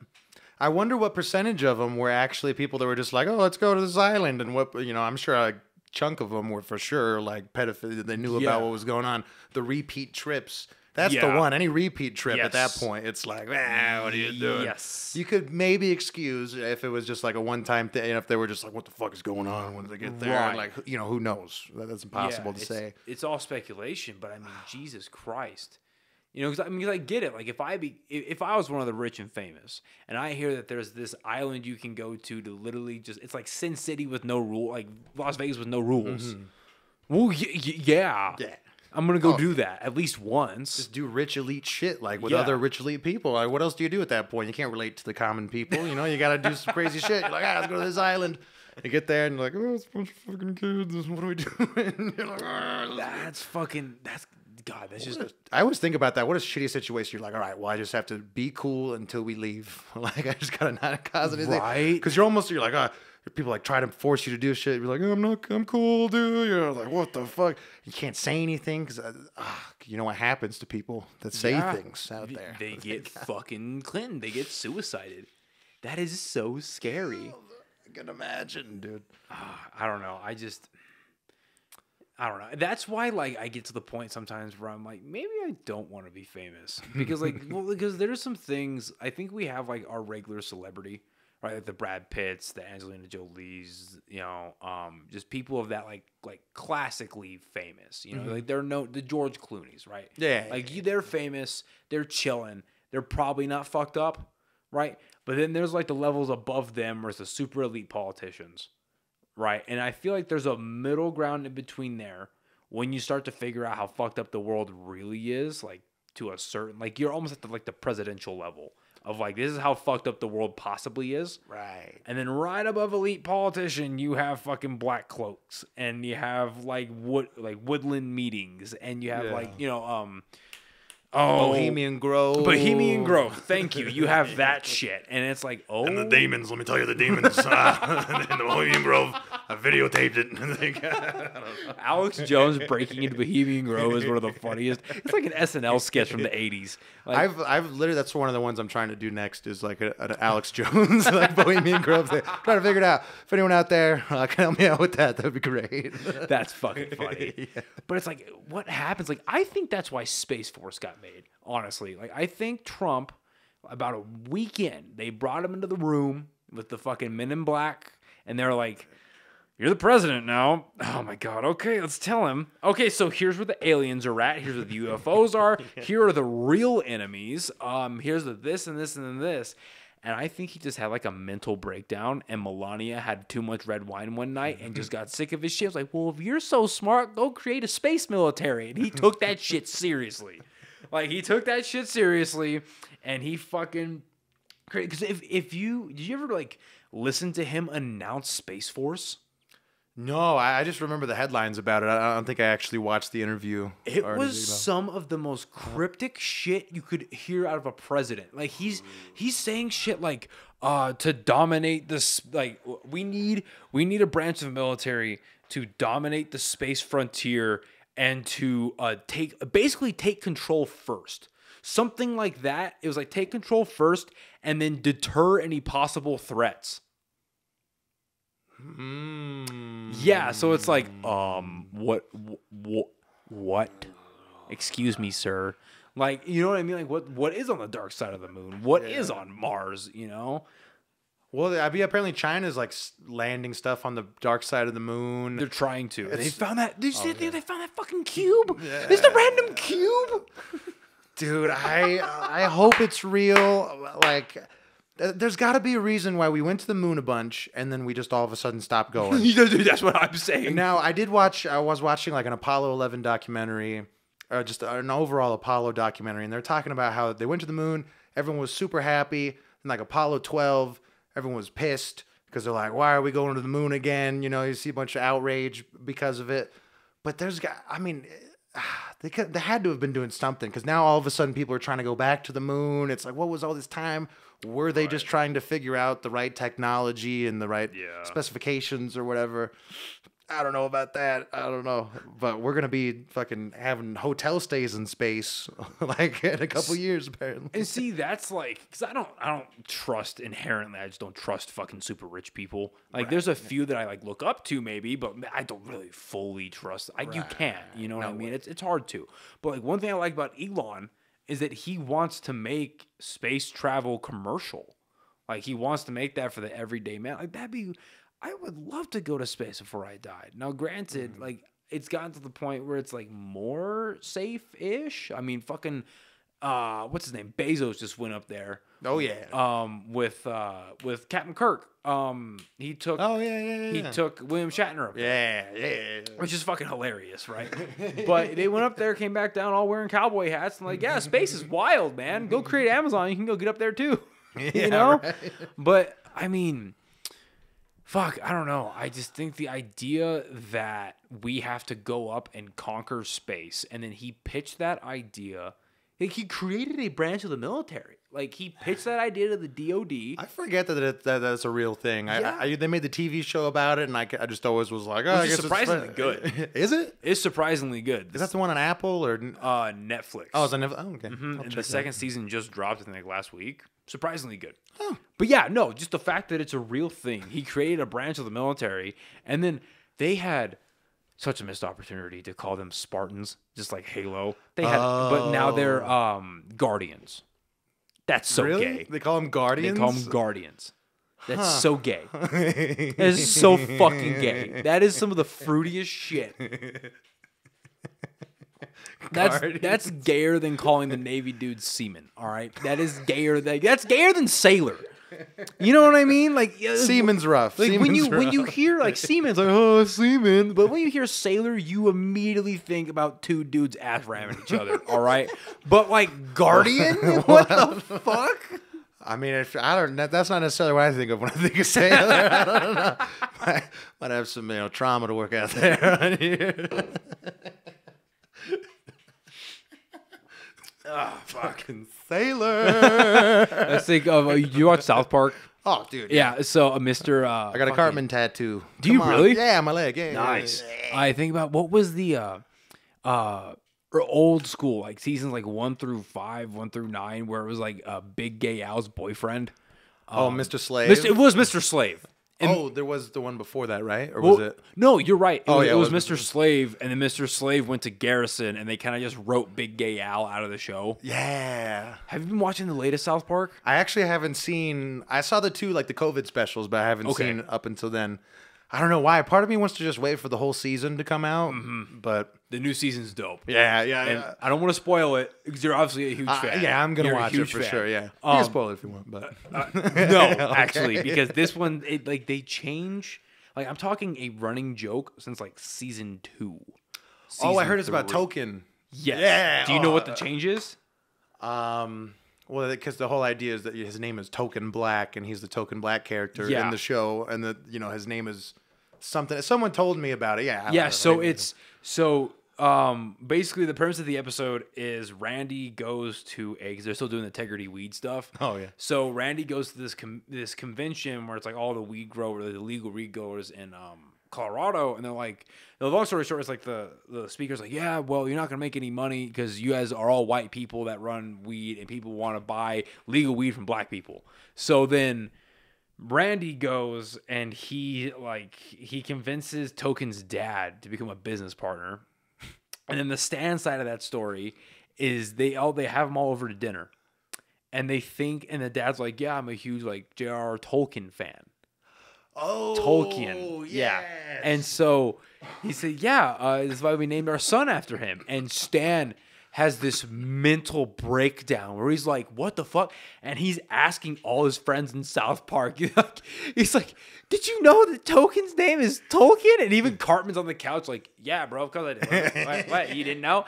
And then so he goes to the doctor. And he tells the doctor, he's like, I think I'm a horrible racist. And he's like, well, son, you don't really go to a doctor for racism, but how can I help you? And he explains the situation. The doctor's like, wow, fuck you. He's like, wow, did you really think this entire time that his name, why would black people name their kids Token? And then so like Stan's like sitting on the bed, right? Like the doctor, like the observation bed or whatever.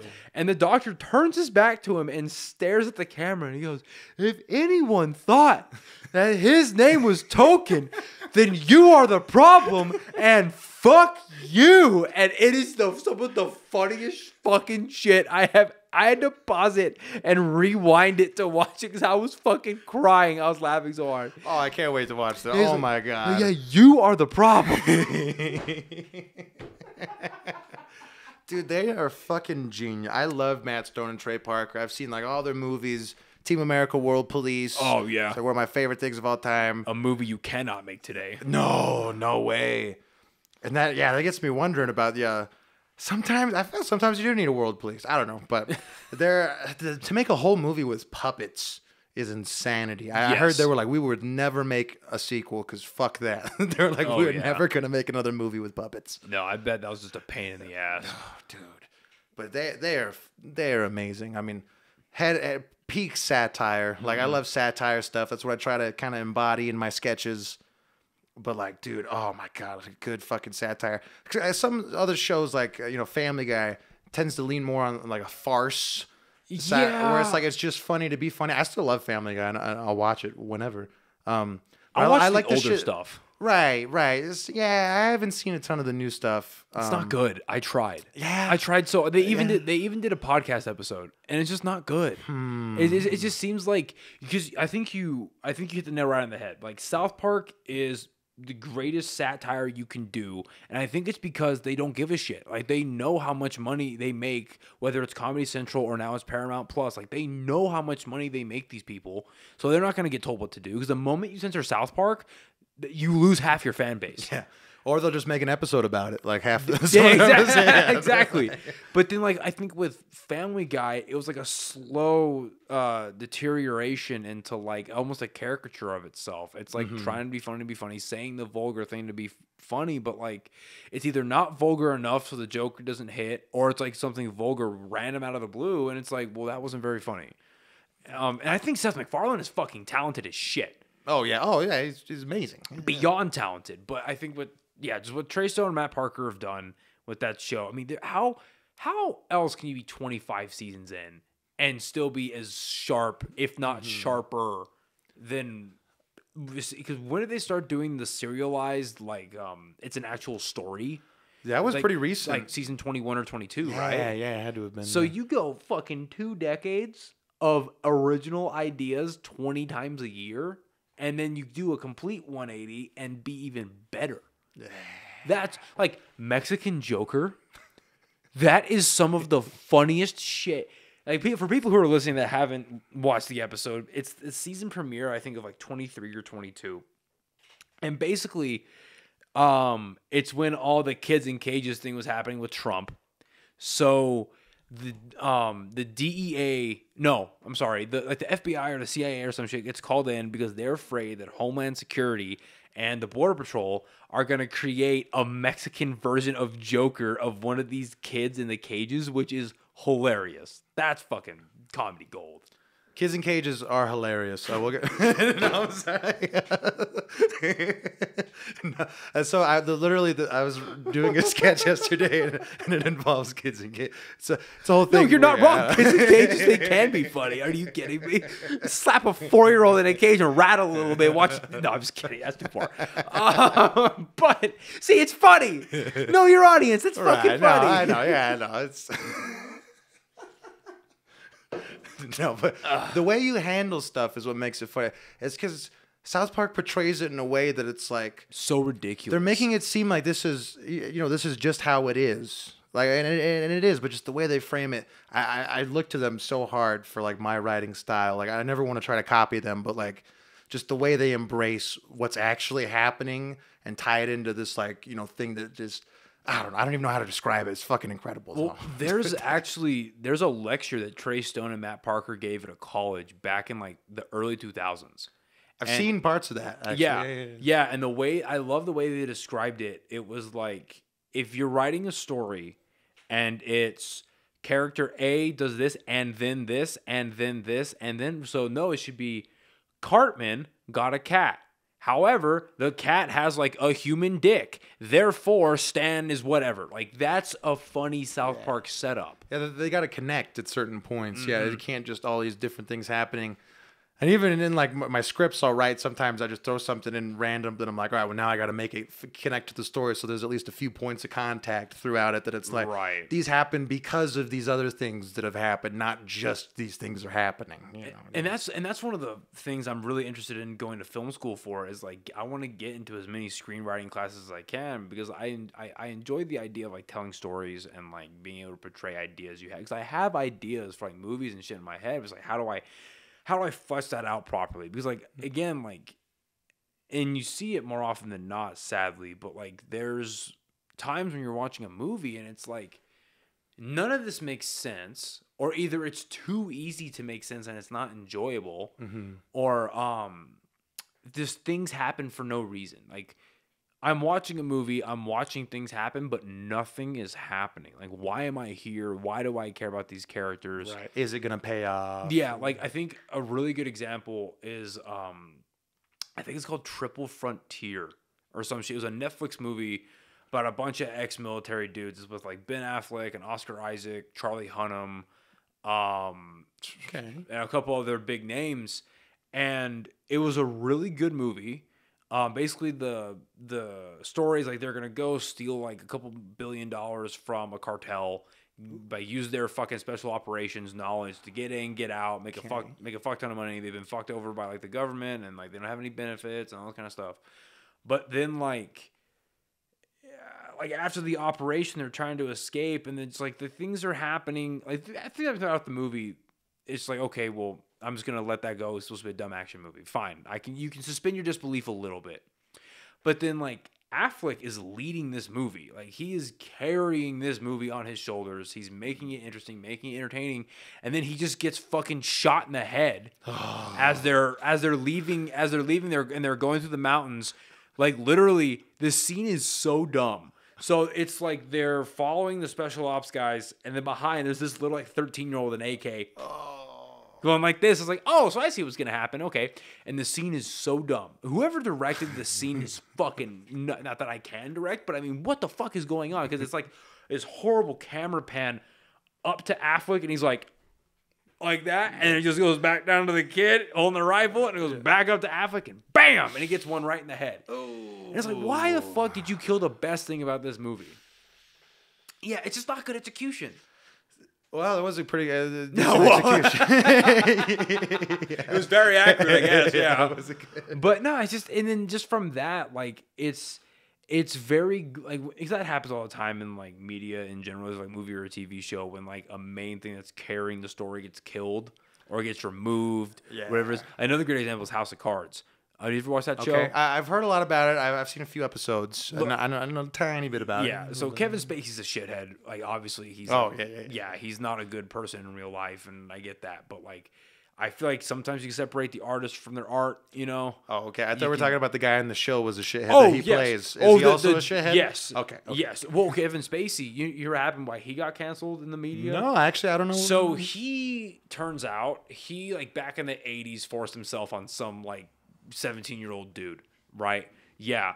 And then so he's being canceled for being gay? Well, so he gets canceled for being a pedophile, right? No, yeah. And then the way he responded was like that final nail in the coffin. Is his response was well, it was a party in my early years. I don't remember too much, but also I'm gay. So it's fine.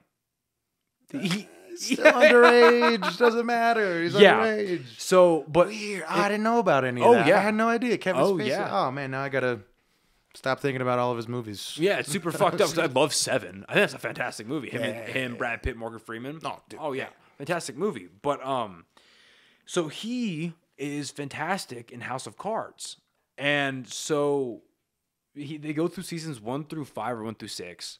He's in it, great show. But then the shit happens in real life.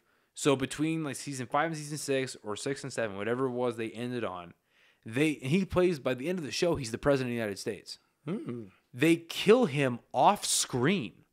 Like in between the seasons, he's dead. And then his wife takes over as president. And it's like she's running the show. And Robin Wright is a great actress. But it is so bad. Really? Because like towards like the back half of his tenure, he was producing the show too. So when you remove him as a key producer, you remove him as a key actor, oh my word, it was hard to get through. Like genuinely hard to get through. Is that the newest season or okay? Yeah, it came out in like 2019 maybe. Oh, did they stop doing it after Oh this yeah, one? they ended it after one season. I think they knew that they couldn't continue the season without the main dude. Yeah. So they so yeah, that show fucking tanked hard without him. It was bad. It was bad as fuck, dude. It's hard, man. I can't just, even at the smallest scale, getting like just a script and ideas through to actually getting them accomplished. Like, it's insanity. I couldn't imagine at that giant level of a full length film, and there's this budget and everyone's there's a whole crew of people. I mean, it smooths it along at a certain point, but like, so you're into like cinematography and stuff. Man, that's one of the parts I feel like it's such a whole world. Right now, I'm trying to just focus on like what's happening on the screen. Yeah. And then I have all these like, nerds and shit, well, they're not nerds, but just cinema nerds that are like, oh, what lens are you using? and all this. And I'm like, yes, I don't know shit about that. I'm just trying to be funny right now. Like, I don't know. I just need the things on camera. I'm trying to convince people to like this. We'll get to lenses later, asshat. I'm slowly dipping my toes into it, and it's just such a whole world. I understand why shit gets compartmentalized at the big level. Yeah, you gotta have a cinematographer, a director, a fucking actor, or no, the costumes guy or whatever. Yeah. Just everything has a purpose. Oh, it fucking sucks, dude. It's so bad. It's so rough. But I couldn't imagine just the state of euphoria that a director gets when something comes out right, though. Yes. When it just comes out right and it comes out like really good. Like there's a director I really like. His name is Nicholas Winding Refn. I don't know if you've heard of him or not, but he did Drive with Ryan Gosling. Oh, okay. He directed that. He directed another good one is Bronson with Tom Hardy. Okay. If you've never seen that, that's a wild movie. Bronson? Yeah, Bronson. It's about Charles Bronson, murderer from the UK. Ooh. Yeah, it's really good. And then he did... Oh, that is my girlfriend coming home. That's the automatic gate we have. I was like, Oh, okay. is this the time I use my rifle on Central? Yeah. Is this the fucking time in the middle of the podcast? No way. Get it on film. Get it on film. But so he directed another movie. It's a gorgeous movie to look at, like absolutely stunning to look at. It's called The Neon Demon. Okay. Again, I think it's a great example again of like a movie where things are happening. And it's a giant metaphor for like the modeling scene in LA and how like everyone eats each other alive to stay afloat and stay alive, and literally it comes to a point of cannibalism towards the end of the movie. Oof. But like, it's decently ish acted, but like nothing happens. Like things happen, but there's no real plot. There's no real like why do you give a fuck? But if you were just to mute it or just keep the soundtrack going and just stare at it, it's a gorgeous movie. Absolutely stunning movie.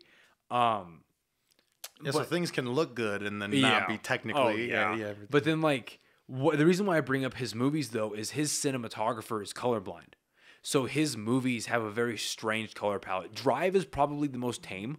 But like the Neon Demon is a great example of that, where his cinematographer is colorblind, so the color palettes really just kind of pop. Crazy. And they're super unique. So he's a director you really want to check out for sure. What was his name again? Nicholas like Winding or Winding Refn, Rehn, or oh my god, I can't spell. Refhn. Refn. Oh yeah, he's from Europe somewhere. Super talented guy. If you want another weird director, like I'm talking, like he advocated for Hitler. Weird. Yeah, maybe. it's weird. His name is Lars von Trier. Okay. He is a Jewish director. He's from Europe. He advocated for Hitler? Yeah, he made a movie with Kirsten Dunst called Melancholia. Okay. And they were at this panel, and it was because he was trying to relate himself to Hitler on like the artist side of Hitler, like the pre fucking Holocaust and insanity Hitler, right? But like the artist Hitler, right? I guess he studied that, but he opened up with like, I understand Hitler the man, and if you can watch it on YouTube, and Kirsten Dunst is right next to him, and she's so uncomfortable. Like, she's like, get me the fuck out of here. Oh, my God. I'm about to lose Spider-Man. Get me out of here. You know what I mean? But so that comment was fucking weird. But he is a super talented director. And again, separating the artist from his art, like he made this movie called Melancholia. And I want to rewatch it because me and my girlfriend, we watched it together. And we were like, okay, we get it. It's a giant metaphor for depression. It's a giant fucking metaphor for depression and anxiety and borderline like paranoia. Okay. And it's beautiful, but like nothing fucking happens. Like it's cool. Like the opening scene, which is crazy to me. I hate those movies. Like the opening like 10 minutes, not even, it seems like a montage. It's like moving art. It's like it's like you look at it. I don't know how to describe it. Like it's like those can be good, like when they have vignettes or whatever at the beginning. Perfect. That, like, yeah, perfect. It makes sense to the story. It's like a vignette, and you're seeing like everything move in slow motion, but the background is stationary. It's really beautiful. Like I don't know how he pulled it off. He made another movie which I refuse to watch again. It's a well-made movie. It is Matt Dillon. You know who he is? Matt. Or no, am I saying? Wait, Matt Damon or no. It's something Dylan. Oh, it's gonna bug me. Dylan, yeah. I Look hate, that up, Jamie. Yeah, I hate using my phone during the podcast, but it's going to it's bug fine. the living shit out of me. I feel like nowadays, I mean, I've seen not so many movies, but I've seen a lot of movies that just fucking blew my mind. And yeah, like, it is Matt Dillon. I feel like Matt Dillon. Yeah. Okay. I don't know if you. That's not a very good picture of him on the poster of the thing. Him, Outsiders. Yeah. Yeah. So Like he working man's Jim Carrey. Like, yeah. Jesus Christ. so it's easily the best because Matt Dillon normally does like romantic comedies, your standard comedy, maybe a soft drama here and there. Okay. But this is a like psychological horror, like grotesque type movie, and it's easily his best performance. What's it called again? It's called The House That Jack Built. Oh, I've heard of that. Yeah. Ooh, So I need to watch that. if you want the full experience, you need to watch the director's unrated version. Ooh. And really, the only difference between the rated R and the director's cut is there's some shots that linger on very grotesque things, like very like evil things, like ugly shit, right?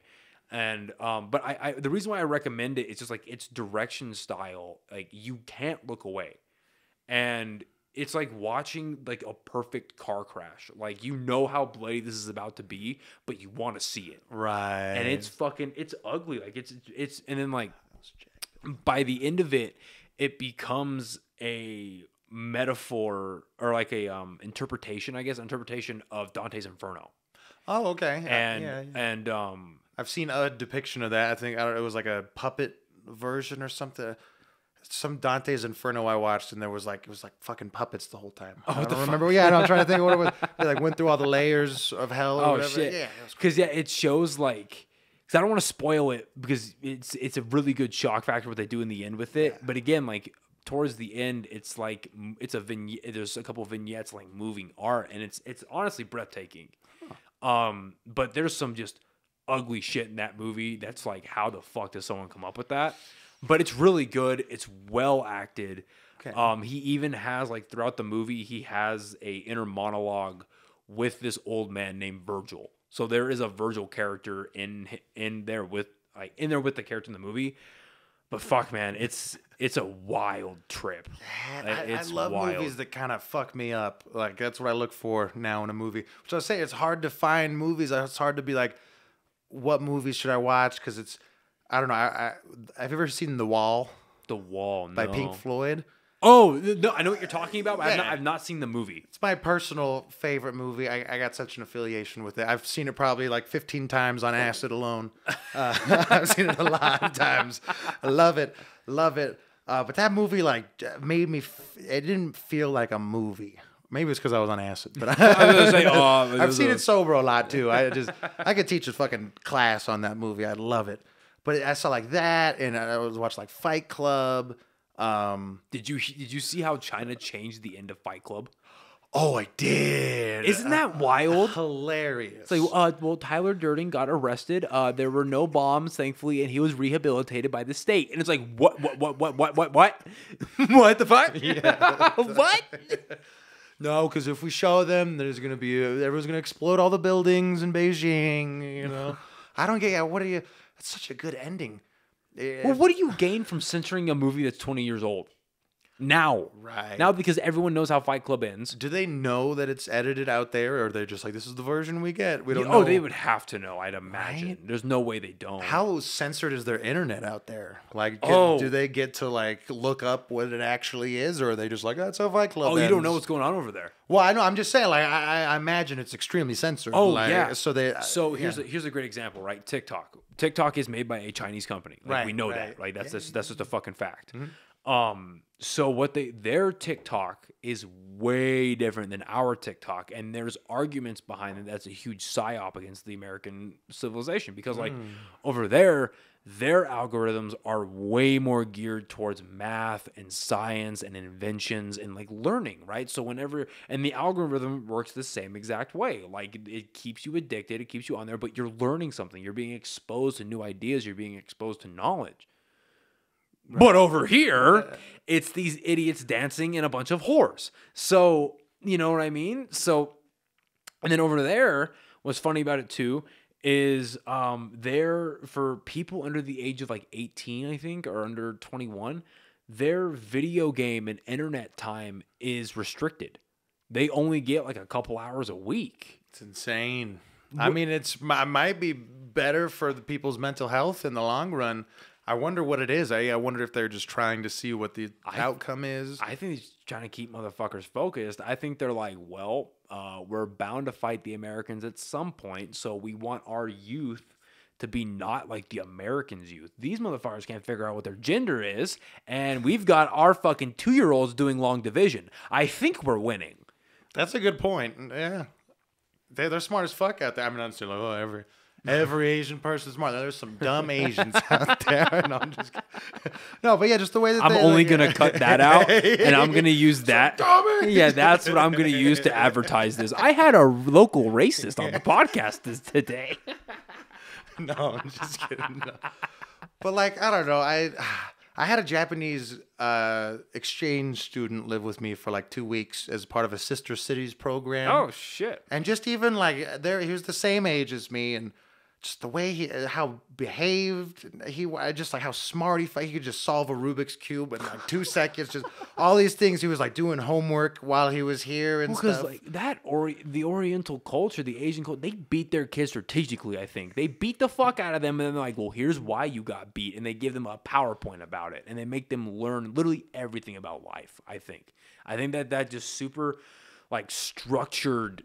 Like not indoctrination, but like the structured lifestyle that they live, it pays off in droves. Like there's a reason why a lot of our major universities, like Ivy League universities, will openly take Asian transfer students and give them discounts because we want them on our team. Like it's recruitment. Like, do you blame them? Like we see what they're putting out. You want more doctors and you want more scientists and you want more better thinking minds over here, and if you see a country that's gonna full of them, you're gonna want to sweeten the pot. Yeah. I mean, at a certain point, I saw that they were like denying Asian people because there was like such a high percentage of Asian people in Harvard. I think it was specifically Really some of these big. Yeah, they were like denying them because it was like such a majority of a certain percentage of people.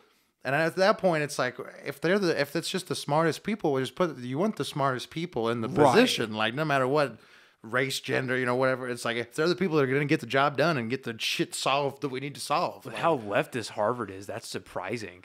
Right. They discriminate against anyone that's not white. I'm pretty sure it was Harvard. I wish we had, the guy here to look it up. Like, half this shit. This podcast would be twice as long. Just looking up everything we said. Yeah, that's fucking crazy.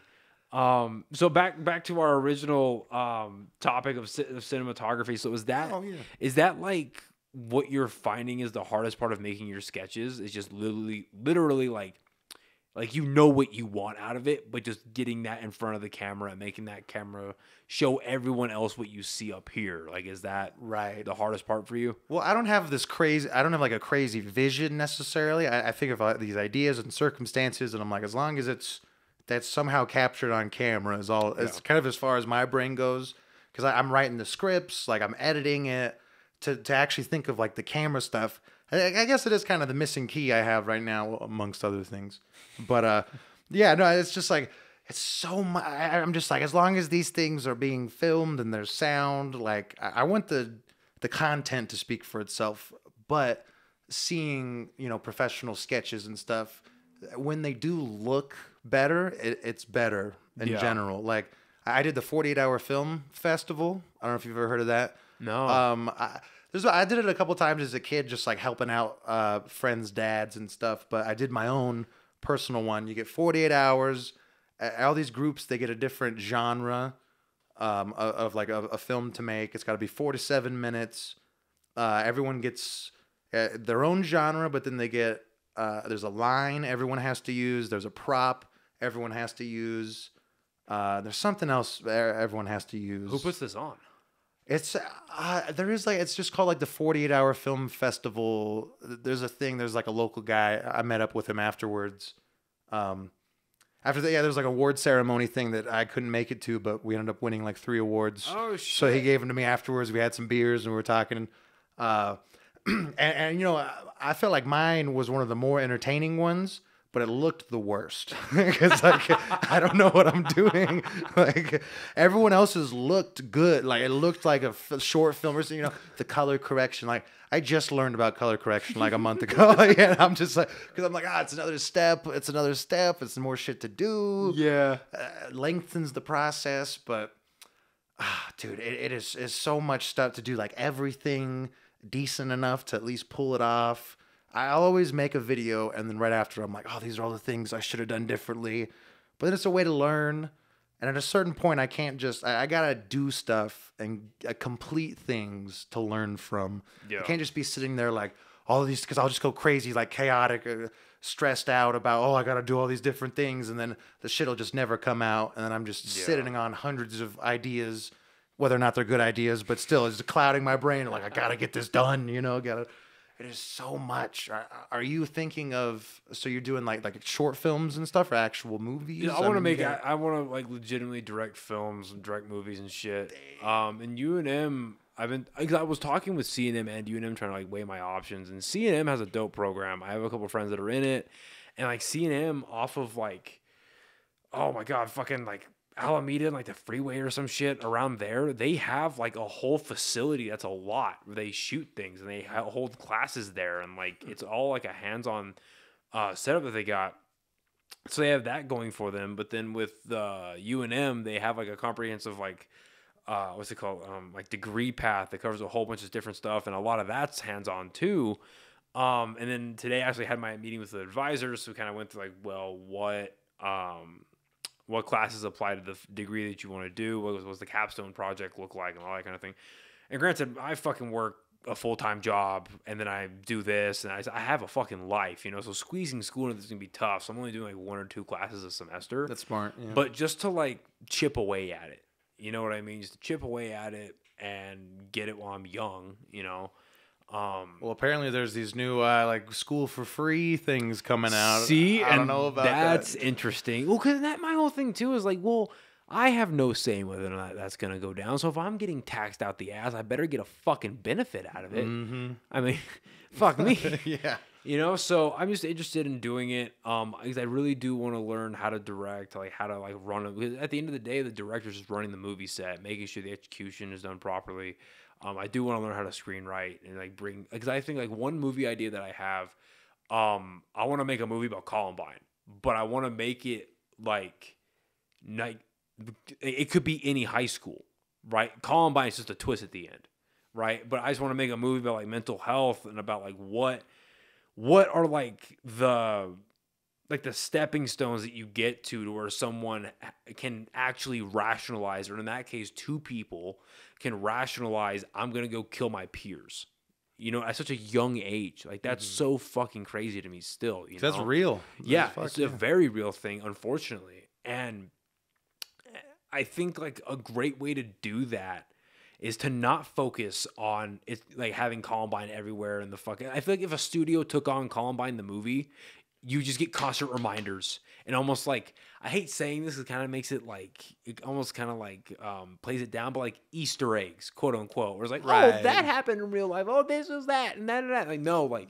they would be filled with that. But I think like if you just keep it as vague as possible, you know, like these are just 2 kids that are having a real fucking bad time. And then I think what would be a cool element too is like, so I went through like a bender of like 2 months of watching just interviews and documentaries and just any bit of information that I can. Because I tried writing a screenplay, but I just couldn't fucking get it out. But at least forming an idea. Mm-hmm. And there was an instance when they were actually performing the shooting, and they were going through the library, and one of their friends was there. And I think it was Dylan that did it. Dylan walked up to him and was like, "Run." That is all he said to him, was run. And the kid turned around and just fucking hightailed it, right? Ran for the hills. And so I think that would be an interesting way to display the characters, where it's like you have these 2 kids having a real bad time, and obviously they're just feeding off of each other in this darkness and just mental health just hellhole. But then you could have another kid to contrast that, where it's like, well, what if that kid actually had problems too, but he got help?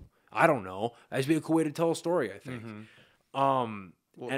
And I think to like maybe, I don't know how you'd fucking do it. I don't know how to write a fucking screenplay, but like how, I think what makes a good movie great is you can rewatch it and you have to like it just as much the first time, right? Mm-hmm. It has to have a rewatchability, right? And so I think if you could watch the movie, enjoy it, but then go back and you see these little breadcrumbs of like, oh, that was a red flag that I as an audience member missed, but then someone in the story didn't pick up on it either. That's how easy it is to miss these red flags. Yeah. Like, because like, I remember there was this commercial where it was in a high school, and you're showing like these normal things are happening. Two people are flirting, people are in the cafeteria eating lunch, a math class is being done, and girl goes to the library and studies, whatever it is. But then it's a mental health commercial about gun violence, and the fucking thing like rewinds. And it shows in the background, like, I forget what the examples are, but one example is like this girl's in the library studying with her friends, and then like in the background, you see a kid on a laptop looking up fucking how to purchase a gun. Like this 16-year-old kid is trying to figure out how to purchase a gun. You know what I mean? Like, so, and then you see like this group of people talking, I think in a hallway, and like someone's getting like getting picked on and the shit kicked out of him in the background, but like nobody's paying attention, right? So I think if you could find a way to take that theme and incorporate it, that'd be fucking wild. And then at the end, you reveal that it's like Columbine. I have no intention on to show the shooting. Is why at that point you kind of muddle it down. You take away from the point. Right. That's what I was saying. I was like, it's gonna be hard. Yeah. No. Yeah. There's no need to. Yeah. Everyone knows how that story ends, but it's like bring awareness to that fact. And with the biggest example that we have right next to VTech. Yeah. And just kind of show like that shit's real. We're still dealing with it. I mean. Didn't we just have a fucking shooting next to a school or some shit up in West Mesa? Probably. I wouldn't doubt it. I mean, I feel like every day it's like I look at my phone, Albuquerque shooting. I'm like, yeah, fuck. And then for politicians to like, I don't know, at the time they were blaming music and stuff, Eminem and Marilyn Manson and all this stuff. God. To not just like look at like, oh no, society is kind of fucking everyone up right now. Yeah. And not to help in that way is, God, it's like evil almost, dude. They're like making, these artists that are like showing people that they can believe in themselves and to, do their own thing and shit. And then they're like, yeah, they're the ones that are wrong. It's our, fucking system of shit that's right, and all this stuff.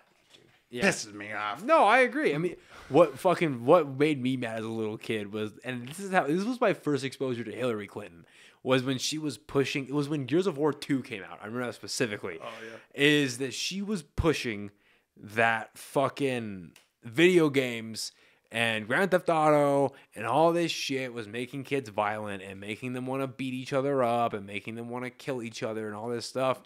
And I remember being a kid, maybe I was a little too young to play Gears of War. Maybe it doesn't matter because it's all fucking cartoons. Yeah. But like, I was playing Gears of War like I'm killing aliens. This is fun. Now, granted, my fucking machine gun has a chainsaw on it, and that's pretty wild. Yeah. But like, you didn't go out in the world and kill aliens with machine gun chainsaws. You did.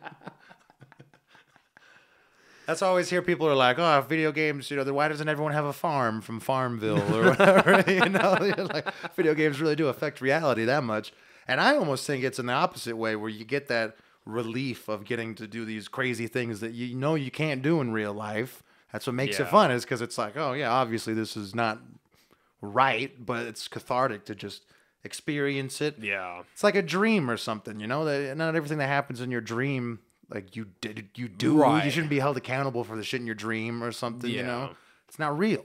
Well, not only that, but like if you're playing a really good video game, you get a sense of accomplishment that you can't really get anywhere else because you went and you completed something that someone else intentionally made for you to not complete. Like, have you played like the Dark Souls games or like Bloodborne or anything like that? Well, the Elden Ring game just came out, and I've been debating getting it. Get it? Yeah, get it. Oh, I hear the Dark Souls games are so hard. They are, and I don't know if I hate myself. I mean, I hate myself a lot, but like, I don't know if I hate myself enough. Like, they're really good, man. Like, legitimately, like I'm not one. Like, I like my video games with a good narrative. Right? Oh, I love stories. I love like story-based video games. And just double down whenever it's like the Batman Arkham games or the Spider-Man games, right? Yeah. But like, if it's a good story that I can follow and enjoy, I'll do it.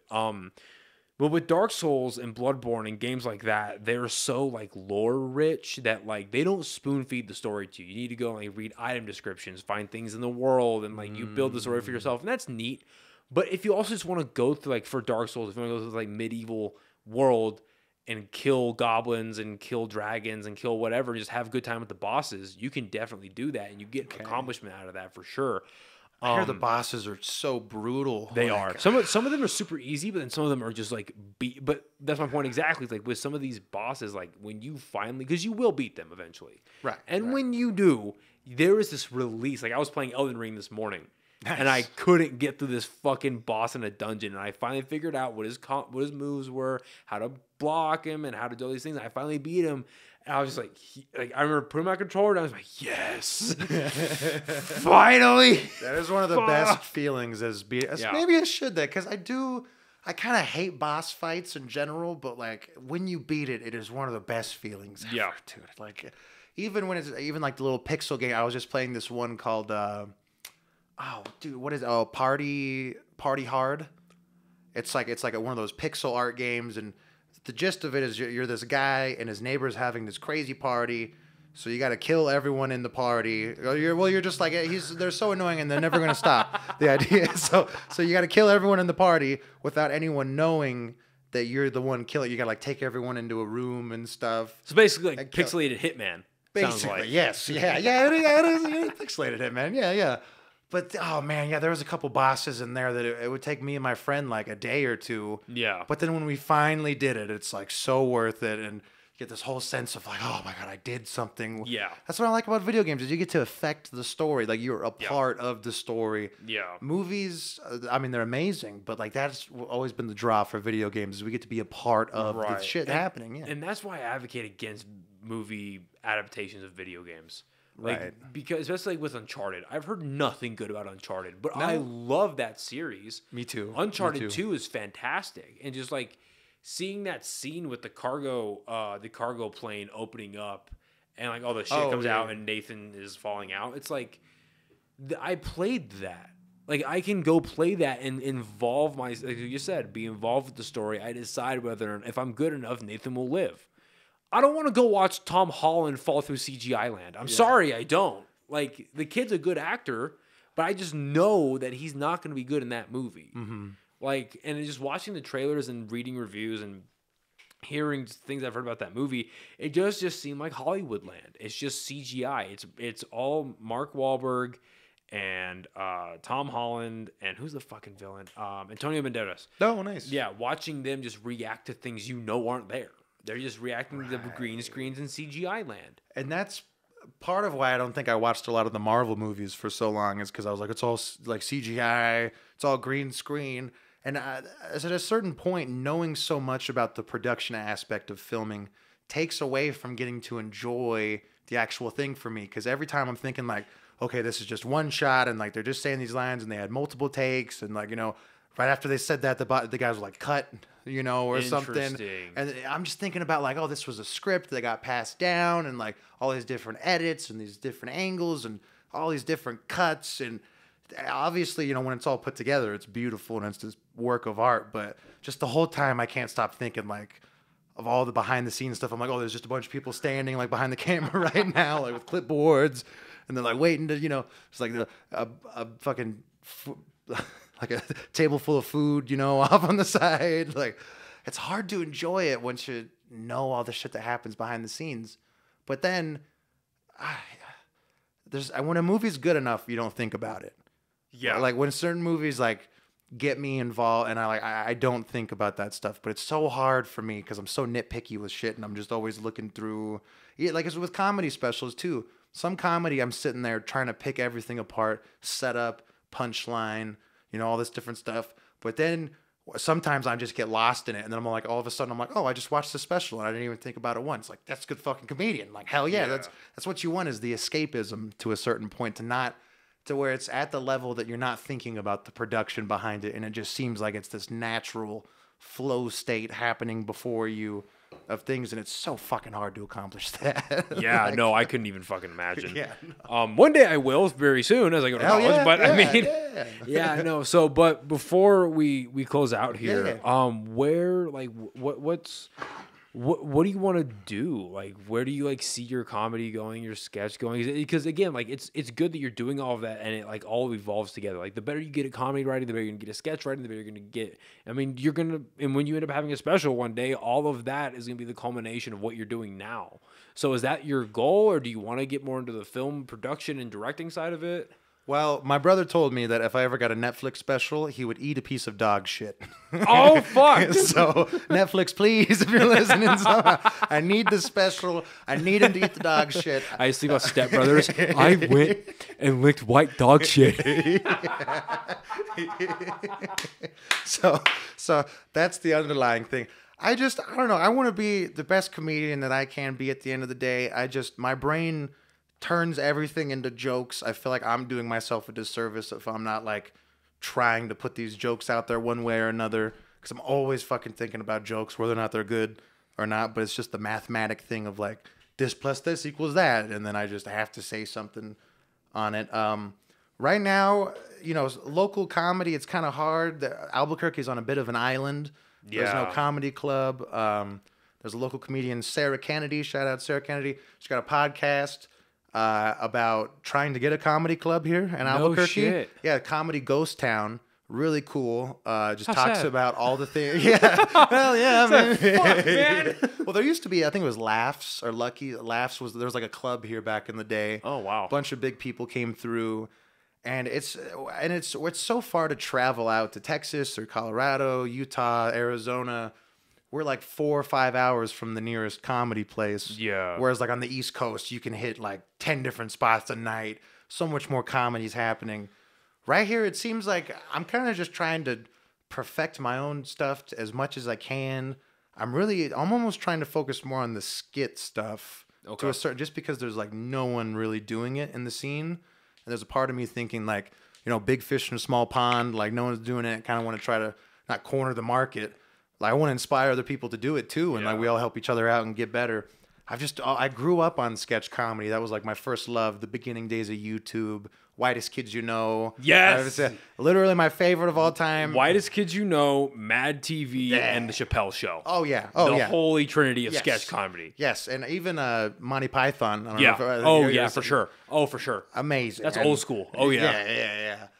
I feel like sometimes I lean kind of British with just like the dialogue driven. They're so sketches. properly vulgar in those things. It's so beautiful. I love it. So beautiful. Like, God, my favorite Monty Python, no question. And this is coming from like I consider myself a pretty devout Christian, but like Life of Brian, holy shit, That's a good one. Like, I'm not Jesus. He's the Savior. I'm not the Messiah. He is the Messiah.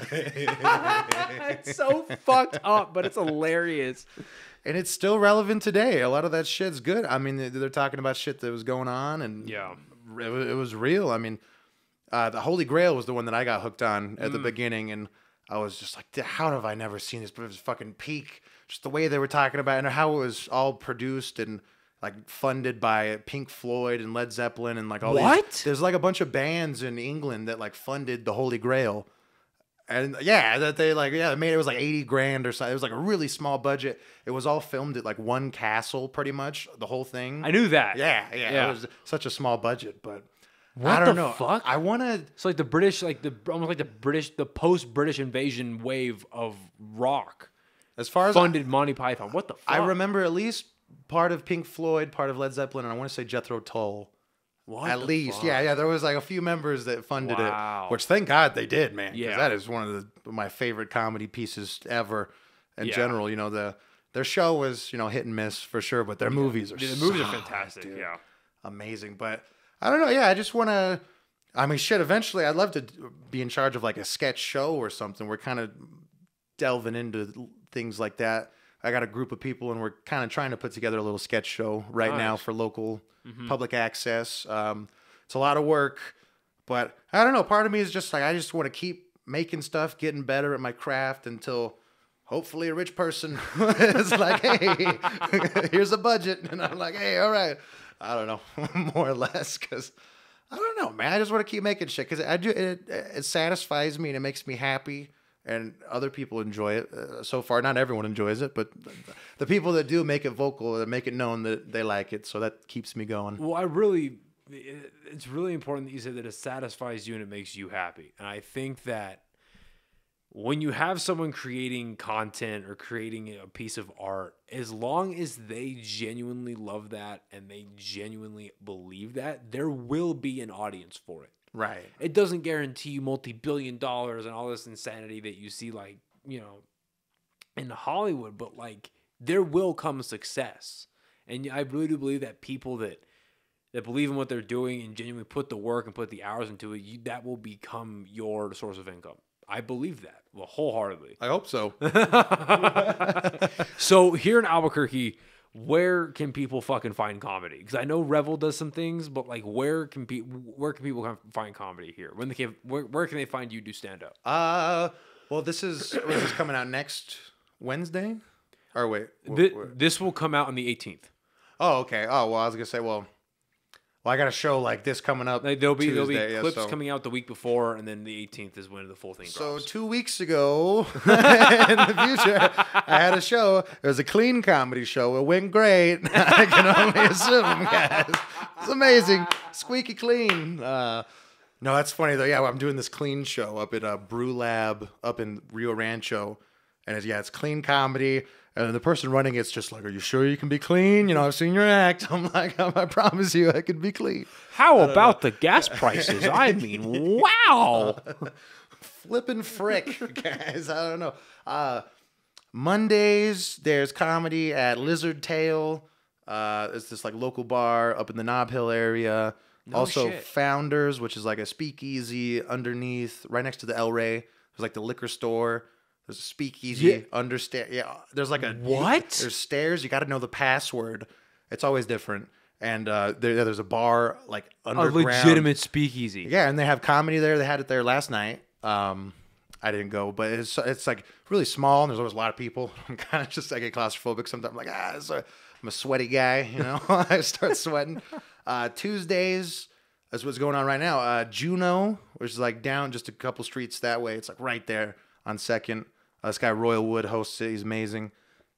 Wednesdays at Revel, there's usually either a show, like a comedy showcase. There's either an open mic or like the Gong Show or the roast battles. So Wednesday's like comedy night. Wednesdays is comedy. Yes, there's something almost always happening Wednesdays at Revel. Up at Santa Fe too, there's a mic we go to sometimes at this place, Chili Line. And there's something else that's going to happen on Wednesday that's just getting started. I don't remember. Thursdays, side effects, right next to effects. Yeah. Besides side effects. Yeah. And then Sidewinders. There's open mics at both of those places on Thursdays. There's always shows happening Friday, Saturday. Sundays there's open mics. There's comedy happening right now, man. It's exciting. It's like it's back, baby. You know. Again, this is why I love doing this podcast because I've learned about like the music scene. Now I'm learning about the comedy scene. Like and the open mics are fun. You can catch like 20 to 30 comedians that are like mostly people that are working. You know, it's like the people that are going out. And that's how you get spots is like by going to open mics and working and people showing people like, hey, we're doing this. You know, right. But there's a lot of comedy happening. I think they might be updating AlbuquerqueComedy.com right now. No shit. There's like a website for it, and it was old, but I think they're updating it right now. So comedy happening. Got my Facebook or the YouTube. All Who Oppose got the sketches. It's all featuring local comedy. Like it's all local comedians for the most part that somehow believe in me enough to like be a part of my shit, and I appreciate them. And we're doing some fun stuff, man. Yeah. I'm really excited for the future for comedy around here. Well, that's fucking awesome. I meant to say this in the beginning, but you won the latest roast battle, so congratulations on that one. That was fucking cool to watch. Thank you. Thanks for coming, man. Yeah, it was a lot of fun. We laughed our fucking ass. God. Those roast battles are something else, man. There's another one happening in like a week or two. Well, I think it'll be right before. Okay. But, Sweet. It went great. It was amazing. I won again. Yeah. I'm not on this one. I don't know. I just wanted other people to do it, and they're not. I don't know. That's a whole other thing. The whole money situation. They're making a lot of money over there, and not really any of the comics are getting paid for it. Ooh. I'm wondering, except for like the winners. Ooh. And even then, so I don't know. That's a little rough. A little rough. I don't know. But it's a great show. It's some of the best comedy happening around in Albuquerque right now. So Fuck yeah. Well, listen, man, I appreciate the shit out of you for coming and doing this. This has been a fucking ball. yeah, likewise, man. Thank you. Yeah, this has been absolutely a joy for me, and we'll have to do it again sometime. Absolutely. I look forward to meeting the rest of your cohorts and the comedians here around town because you guys are some funny motherfuckers. Thanks, I gotta man. say, you Yeah, are some funny motherfuckers. That's the whole group you saw that night. We're all like pretty close. And That's awesome. Yeah. No, we have some great times. You could tell too, which was neat. It's like you guys were tearing each other apart, but it was like all like you said before. It's all in good fun. It's all love. There's no malice behind it. It's awesome. So thank you again so much for doing this, man. I really appreciate your time. Thank you. I almost wore my ghost shirt today too. That would have been awkward. Oh, no shit? Yeah. Just throw that in there real quick. That's funny. Nice to meet you, brother. Thank you so much. It's nice to meet you too. Thank you everyone for listening and watching, and we'll catch you next time. Bye, everybody.